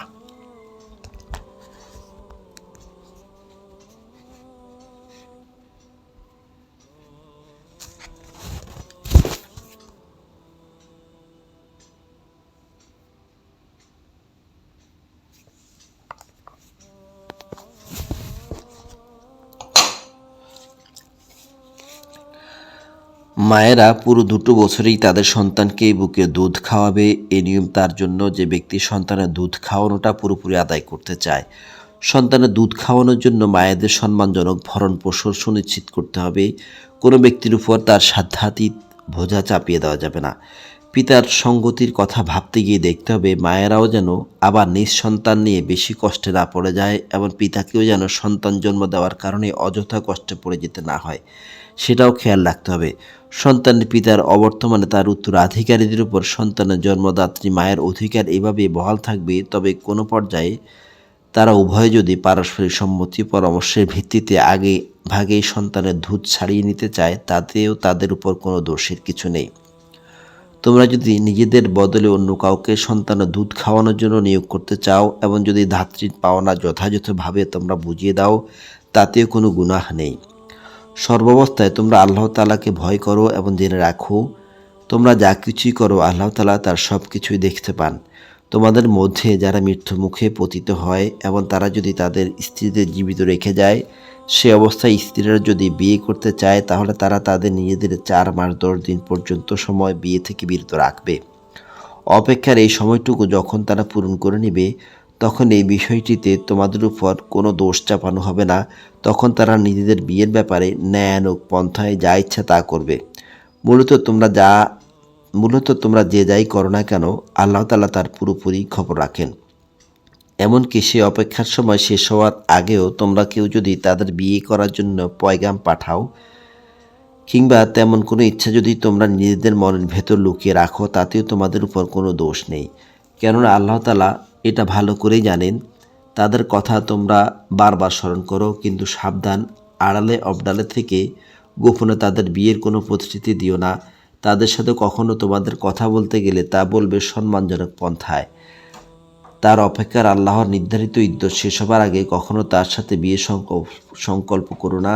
জেনে রেখো, তোমাদের মনের সব ইচ্ছা অভিসন্ধির কথা কিন্তু আল্লাহ তাআলা ভালো করেই জানেন। অতএব তোমরা একমাত্র তার থেকে সতর্ক হও এবং এও জেনে রেখো, আল্লাহ তাআলা অত্যন্ত ক্ষমাশীল, ধৈর্যশীল। যে স্ত্রীদের তোমরা কখনো স্পর্শ করনি কিংবা তাদের জন্য মোহরের কোনো অঙ্ক নির্ধারণ করনি, এমন অবস্থায় যদি তোমরা তাদের তালাক দাও, তাতে তোমাদের উপর কোনো গুনাহ নেই। এই পরিস্থিতিতে মোহরের কোনো অঙ্ক নির্ধারিত না হলেও তাদের ন্যায়ানুগ পন্থায় কিছু অর্থ আদায় করে দিবে। ধনী ব্যক্তির উপর এটা হবে তার নিজ ক্ষমতা অনুযায়ী এবং গরিব ব্যক্তির উপর হবে তার সঙ্গতি অনুযায়ী। এটা নেককার লোকদের উপর স্ত্রীদের একটি অধিকার বটে। যদি এমন হয় তোমরা তাদের শারীরিকভাবে স্পর্শ করার আগে তালাক দিয়েছ এবং মোহরের অঙ্ক নির্ধারিত করে নিয়েছ, তাহলে তাদের জন্য পরিমাণ থাকবে নির্ধারিত মোহরের অর্ধেক, যা আদায় করে দিতে হবে। হ্যাঁ, তালাকপ্রাপ্তা স্ত্রী নিজের থেকে যদি তোমাদের তা মাফ করে দেয়, কিংবা যে স্বামীর হাতে বিয়ের বন্ধন রয়েছে সে যদি স্ত্রীকে নির্দিষ্ট পরিমাণে বেশি দেয়, অনুগ্রহ দেখাতে চায়, সেটা ভিন্ন কথা। তোমরা যদি অনুগ্রহ করো তাহলে তা হবে তাকওয়ার একান্ত কাছাকাছি। কখনো একে অপরের প্রতি দয়া সহৃদয়তা দেখাতে ভুলো না, কারণ তোমরা কে কী করো তার সব কিছু আল্লাহ তাআলা দেখেন। তোমরা নামাজ সমূহের উপর একান্ত যত্নবান হও, বিশেষ করে মধ্যবর্তী নামাজের ব্যাপারে, এবং তোমরা আল্লাহর জন্য বিনীতভাবে দাঁড়িয়ে যাও। অথবা যদি তোমরা ভীতিপ্রদ কোনো অবস্থার সম্মুখীন হও, তখন প্রয়োজনে তোমরা নামাজ পড়বে পায়ের উপর দাঁড়িয়ে কিংবা সোয়ারের উপর থাকা অবস্থায়। তারপর তোমরা যখন নিরাপদ হয়ে যাবে তখন আল্লাহ তাআলাকে স্মরণ করো, যেভাবে তিনি তোমাদের তাকে স্মরণ করার নিয়ম শিখিয়েছেন, যার কিছুই তোমরা ইতিপূর্বে জানতে না। তোমাদের মধ্য থেকে যদি কেউ মৃত্যুমুখী পতিত হয় এবং সে পেছনে নিজ স্ত্রীদের রেখে যায়, তার উত্তরসূরিদের জন্য তার ওসিয়ত থাকবে যেন তারা 1 বছর পর্যন্ত তারা তাদের স্ত্রীদের ব্যয়ভার বহন করে, কোনো অবস্থায় ভিটে মাটি থেকে তাদের জন্য বের করে না দেয়। হ্যাঁ, যদি তারা নিজেরাই বের হয়ে যায় এবং তারা নিজেদের ব্যাপারে কোনো ভিন্ন সিদ্ধান্ত করে, কোনো সম্মানজনক ব্যবস্থা করে নেয়, তাহলে এজন্য তোমাদের উপর কোনো দোষ পড়বে না। আল্লাহ তাআলা পরাক্রমশালী, তিনি বিজ্ঞ কুশলীয়। তালাকপ্রাপ্তা মহিলাদের জন্য ন্যায়সঙ্গত ভরণ পোষণ পাবার অধিকার থাকবে। যারা তাকওয়া অবলম্বন করে, এটা তাদের উপর স্ত্রীদের অধিকার। এভাবে আল্লাহ তাআলা তার আয়াতগুলো তোমাদের জন্য স্পষ্ট করে বলে দিচ্ছেন। আশা করা যায় তোমরা অনুধাবন করবে।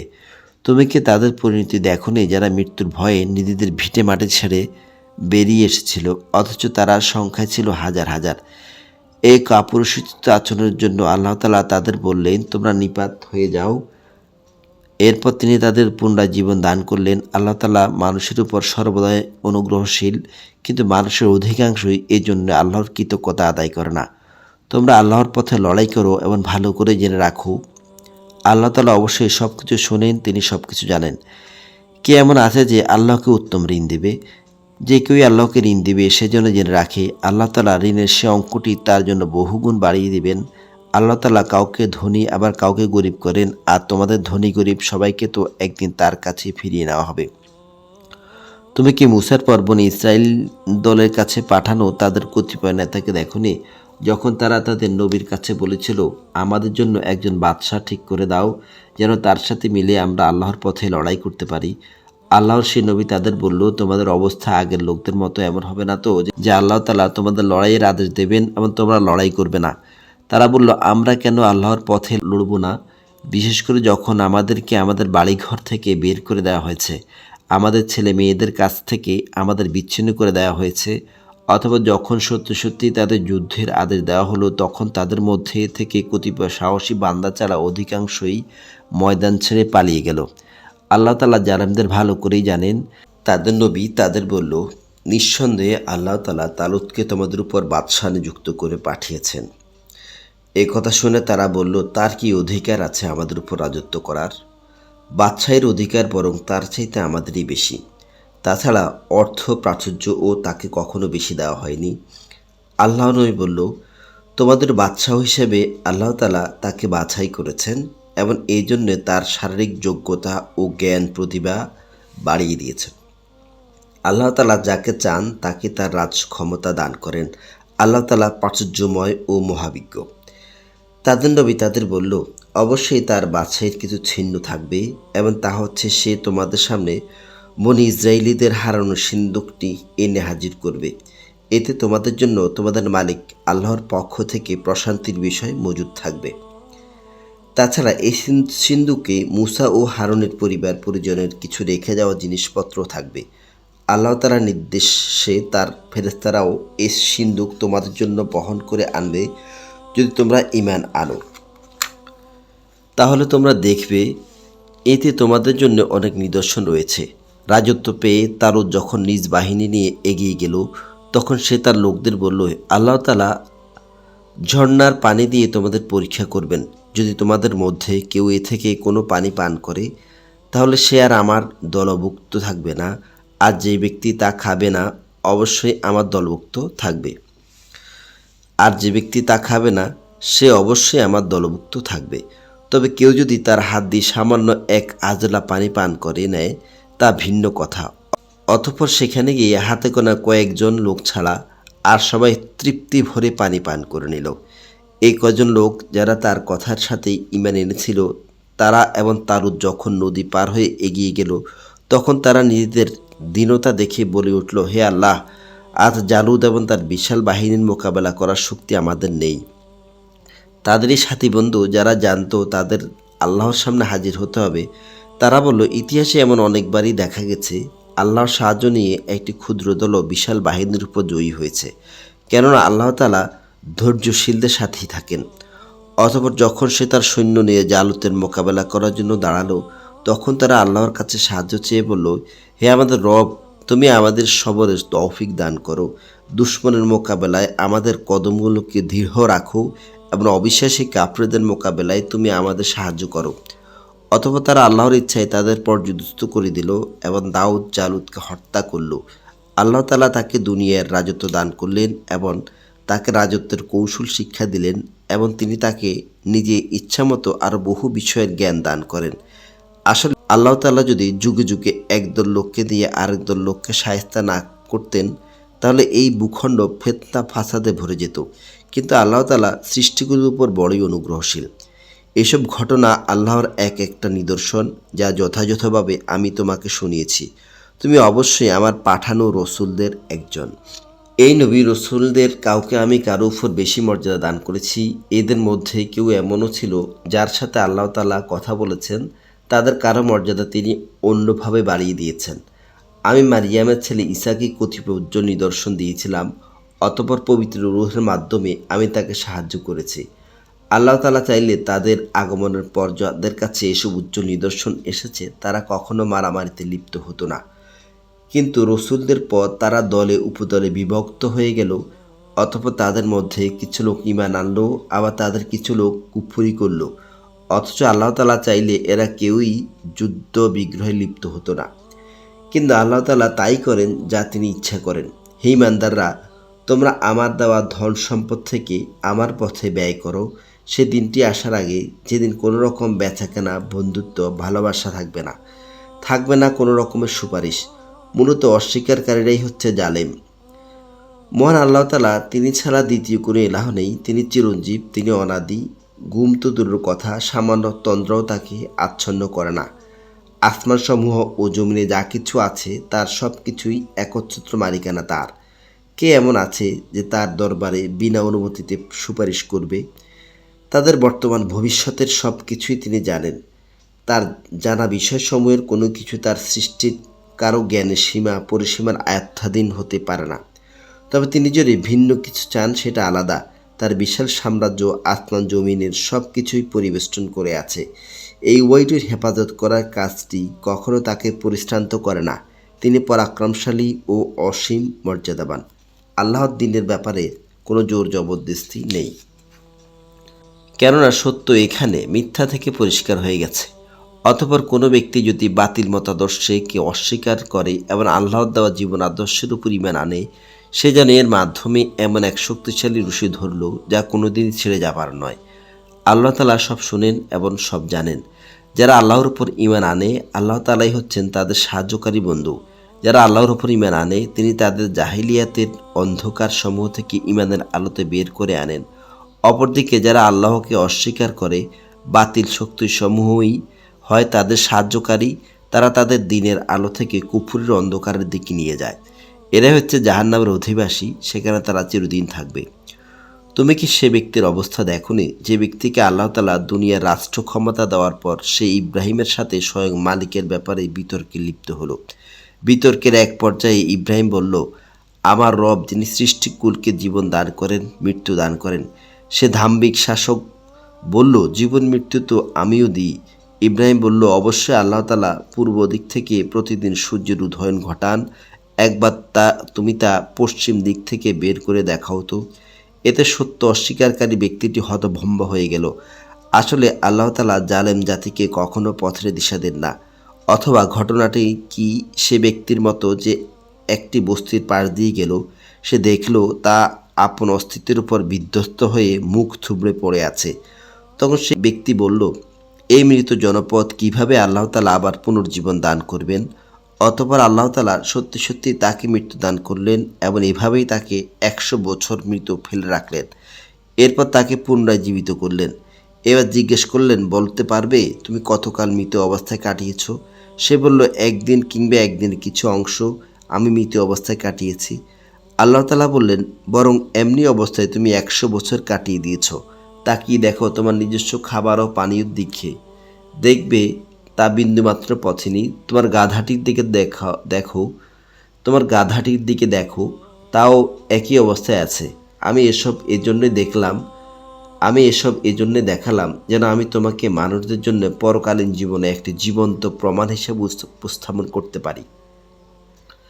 এই মৃতজীবের হাড় পাঁজরগুলোর দিকে তাকিয়ে দেখো আমি কিভাবে তা একটার সাথে আরেকটা জোড়া লাগিয়ে নতুন জীবন দিয়েছি। অতঃপর কিভাবে তাকে আমি গোস্তের পোশাক পরিয়ে দিয়েছি। এই বিষয়টি যখন তার কাছে পরিষ্কার হয়ে গেল, তখন সে বলে উঠল, আমি জানি অবশ্যই আল্লাহ তাআলা সব কিছুর উপর ক্ষমতাবান। স্মরণ করো যখন ইব্রাহিম বলল, হে রব, মৃতকে তুমি কিভাবে পুনরায় জীবন দাও তা আমাকে একটু দেখিয়ে দাও। আল্লাহ তাআলা বললেন, কেন, তুমি কি না দেখে বিশ্বাস করো না? ইব্রাহিম বলল, হ্যাঁ প্রভু, আমি বিশ্বাস করি, কিন্তু এর দ্বারা আমার মন একটু সান্ত্বনা পাবে এই যা। আল্লাহ তাআলা বললেন, তুমি বরং 4টি পাখি ধরে নিয়ে আনো। অথবা আস্তে আস্তে এই পাখিগুলোকে তোমার কাছে পোষ মানিয়ে নাও, যাতে ওরা তোমার কাছে পরিচিত হয়ে যায়। অথবা তাদের কয়েক টুকরায় ভাগ করো, তাদের কাটা একটি টুকরো এক একটি পাহাড়ের উপর রেখে এসো। অথবা তুমি সবার নাম ধরে ডাকো, দেখবে জীবন্ত পাখিতে পরিণত হয়ে ওরা তোমার কাছে দৌড়ে আসবে। তুমি জেনে রাখো, আল্লাহ তাআলা মহাশক্তিশালী, বিজ্ঞ, কুশলী। যারা নিজেদের ধন সম্পদ আল্লাহ তাআলার পথে খরচ করে, তাদের উদাহরণ হচ্ছে একটি বীজের মতো, যে বীজটি বপন করার পর তা থেকে 7টি শীষ বেরোলো। এর প্রতিটি শীষে রয়েছে 100 করে শস্য দানা। আল্লাহ তাআলা যাকে চান তার জন্য এটাকে বহুগুণ বৃদ্ধি করে দেন। আল্লাহ তাআলা অনেক প্রশস্ত, অনেক বিজ্ঞ। যারা আল্লাহ তাআলার পথে নিজেদের ধন সম্পদ ব্যয় করে এবং যা কিছু ব্যয় করে তা প্রচার করে বেড়ায় না, প্রতিদান চেয়ে কাউকে কষ্ট দেয় না, তাদের মালিকের কাছে তাদের জন্য পুরস্কার সংরক্ষিত রয়েছে। সেই বিচারের দিন এদের কোনো ভয় নেই, তারা সেদিন দুশ্চিন্তাগ্রস্তও হবে না। সুন্দর কথা বলা ও ক্ষমা করে দেওয়া সেই দানের চাইতে অনেক ভালো, যে দানের পরিণামে কষ্টই আসে। আল্লাহ তাআলা কারোই মুখাপেক্ষী নন, তিনি পরম ধৈর্যশীল। হে ঈমানদাররা, তোমরা খোঁটা দিয়ে এবং অনুগৃহীত ব্যক্তিকে কষ্ট দিয়ে তোমাদের দান সাদকা বরবাদ করে দিও না। ঠিক সেই হতভাগ্য ব্যক্তির মতো যে শুধু লোক দেখানোর উদ্দেশ্যে দান করে। সে আল্লাহ তাআলা ও পরকালে কিছু পাওয়ার উপর বিশ্বাস করে না। তার দানের উদাহরণ হচ্ছে যেন একটি মসৃণ শিলাখণ্ডের উপর কিছু মাটি, সেখানে মুষলধারে বৃষ্টিপাত হলো অথবা পাথর শক্ত হয়ে পড়ে থাকলো। দান খয়রাত করে তারা যা কিছু অর্জন করলো, তার থেকে তারা কিছুই সংগ্রহ করতে পারল না। আর যারা আল্লাহকে বিশ্বাস করে না, আল্লাহ তাআলা তাদের কখনো সঠিক পথে দেখান না।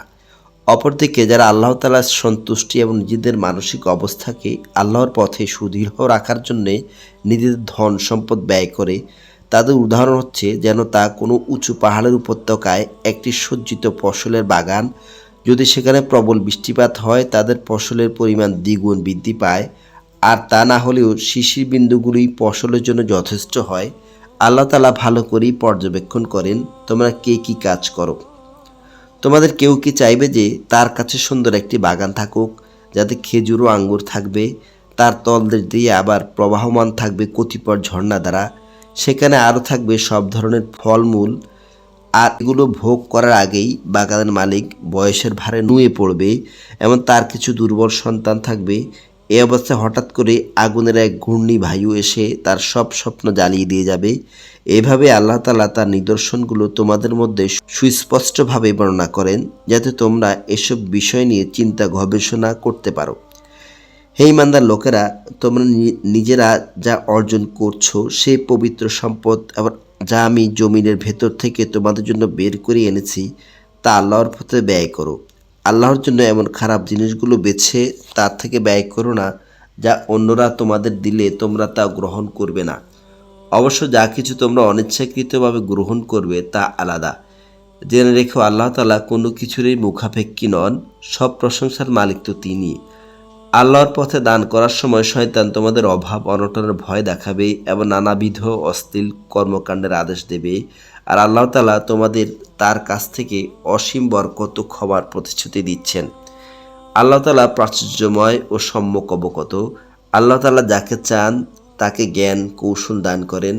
আর যে ব্যক্তিকে আল্লাহ তাআলার জ্ঞান কৌশল দেওয়া হয়েছে সে যেন মনে করে তাকে সত্যিকার অর্থেই প্রচুর কল্যাণ দান করা হয়েছে। আর প্রজ্ঞাসম্পন্ন ব্যক্তি ছাড়া এ থেকে অন্য কেউই শিক্ষা গ্রহণ করে না। তোমরা যা কিছু খরচ করো আর যা কিছু খরচ করার মানত করো, আল্লাহ তাআলা অবশ্যই তা জানেন। জালেমদের কোনোই সাহায্যকারী নেই। তোমরা যদি তোমাদের দানকে প্রকাশ করো ভালো কথা, তাতে কোনো দোষ নেই। তবে যদি তোমরা তা গোপন রাখো এবং চুপিচুপিতে অসহায়দের দিয়ে দাও, তা হবে তোমাদের জন্য বেশি উত্তম। এ দানের কারণে আল্লাহ তাআলা তোমাদের বহুবিধ গুনাহ খাতা মুছে দেবেন। আর তোমরা যাই করো না কেন আল্লাহ তাআলা সে সম্পর্কে ওয়াকিবহাল রয়েছেন। যারা তোমার কথা শোনে না তাদের হেদায়েতের দায়িত্ব তোমার উপর নয়, তবে আল্লাহ তাআলা যাকে চান তাকে অবশ্যই সঠিক পথে দেখান। তোমরা যা দান সদকা করো তা তোমাদের জন্যই কল্যাণকর, কারণ তোমরা তো আল্লাহর সন্তুষ্টি অর্জনের জন্যই খরচ করো। তোমরা আজ যা কিছু দান করবে আগামীকাল তার পুরোপুরি বিনিময় তোমাদের আদায় করে দেওয়া হবে। সেদিন তোমাদের উপর কোনো রকম জুলুম করা হবে না। দান সদকা তো এমন কিছু গরিবদের জন্য যাদের আল্লাহর পথে এমনভাবে ব্যাপৃত করে রাখা হয়েছে যে তারা নিজেদের রিজিকের জন্য জমিনের বুকে চেষ্টা সাধনা করতে পারে না। আত্মসম্মান বোধের কারণে এরা কিছু চায় না বলে অজ্ঞ মূর্খ লোক এদের মনে করে এরা বুঝি আসলেই সচ্ছল। কিন্তু এদের বাহ্যিক চেহারা দেখেই তুমি এদের সঠিক অবস্থা বুঝে নিতে পারো। এরা মানুষের কাছ থেকে কাকুতি মিনতি করে ভিক্ষা করতে পারে না। তোমরা যা কিছুই খরচ করবে আল্লাহ তাআলা তার যথার্থ বিনিময় দেবেন। অবশ্যই তিনি সব কিছু জানেন। যারা দিন রাত গোপনে প্রকাশ্যে নিজেদের মাল সম্পদ ব্যয় করে তাদের মালিকের দরবারে তাদের এ দানের প্রতিফল সুরক্ষিত রয়েছে। তাদের উপর কোনো রকম ভয় ভীতি থাকবে না। তারা সেদিন চিন্তিতও হবে না। যারা সুদ খায় তারা মাথা উঁচু করে দাঁড়াতে পারবে না। দাঁড়ালেও তার দাঁড়ানো হবে সে ব্যক্তির মতো যাকে শয়তান নিজস্ব পরশ দিয়ে দুনিয়ার লোভ লালসায় মহাচ্ছন্ন করে রেখেছে। এটা এই জন্য যে এরা বলে ব্যবসা বাণিজ্য তো সুদের মতোই একটা কারবারের নাম, অথচ আল্লাহ তাআলা ব্যবসা হালাল করেছেন এবং সুদকে হারাম করেছেন। তাই তোমাদের যার যার কাছে তার মালিকের পক্ষ থেকে সুদ সংক্রান্ত এই উপদেশ পৌঁছেছে সে সুদের কারবার থেকে বিরত থাকবে। আগে এই আদেশ আসা পর্যন্ত যা হয়েছে তা তো তার জন্য অতিবাহিত হয়েই গেছে।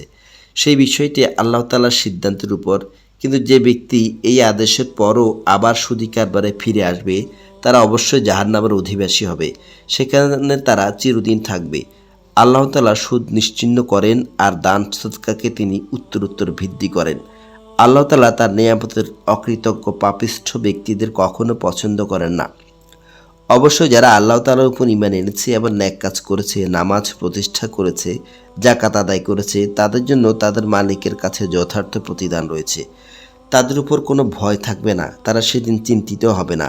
হে ঈমানদার লোকেরা, তোমরা সুদের ব্যাপারে আল্লাহকে ভয় করো। তোমাদের কাছে আগে সুদী কারবারের যেসব বকেয়া আছে তা তোমরা ছেড়ে দাও, যদি সত্যি তোমরা ঈমানদার হও। আর যদি তোমরা এমনটি না করো তাহলে আল্লাহ তাআলা ও তার রসুলের পক্ষ থেকে তোমাদের বিরুদ্ধে যুদ্ধের ঘোষণা থাকবে। যদি তোমরা আল্লাহর দিকে ফিরে আসো তাহলে তোমরা তোমাদের মূলধন ফিরে পাবার অধিকারী হবে। তোমরা অন্যের উপর জুলুম করো না, তোমাদের উপরও অতঃপর কোনো জুলুম করা হবে না। সে ঋণ গ্রহীতা ব্যক্তিটি কখনো যদি অভাবগ্রস্ত হয়ে পড়ে তাহলে তার উপর চাপ দিও না, বরং তার সচ্ছলতা ফিরে আসা পর্যন্ত তাকে অবকাশ দাও। আর যদি তা মাফ করে দাও তাহলে তা হবে তোমাদের জন্য উত্তম কাজ, যদি তোমরা জানো। সেদিনটিকে ভয় করো যেদিন তোমাদের সবাইকে আল্লাহর দিকে ফিরিয়ে নেওয়া হবে। অতঃপর সেদিন প্রত্যেকটি মানুষকে তার কামাইয়ের ফলাফল দিয়ে দেওয়া হবে। তাদের উপর কোনো ধরনের জুলুম করা হবে না। হে ঈমানদার লোকেরা, তোমরা যখন পরস্পরের সাথে নির্দিষ্ট সময়ের জন্য ঋণের চুক্তি করো তখন তা লিখে রাখো। তোমাদের মধ্যকার যে কোনো একজন লেখক সুবিচারের ভিত্তিতে এ চুক্তিনামা লিখে দেবে। যাকে আল্লাহ তাআলা লেখা শিখিয়েছেন সে যেন কখনো লিখতে অস্বীকৃতি না জানায়। সুতরাং সে যেন লেখার সময় ঋণ গ্রহীতা লেখককে বলে দেবে এই শর্ত সেখানে লিখতে হবে। তাকে অবশ্যই তার রবকে ভয় করা উচিত। চুক্তিনামা লেখার সময় লক্ষ্য রাখতে হবে তার কিছু যেন বাদ না পড়ে।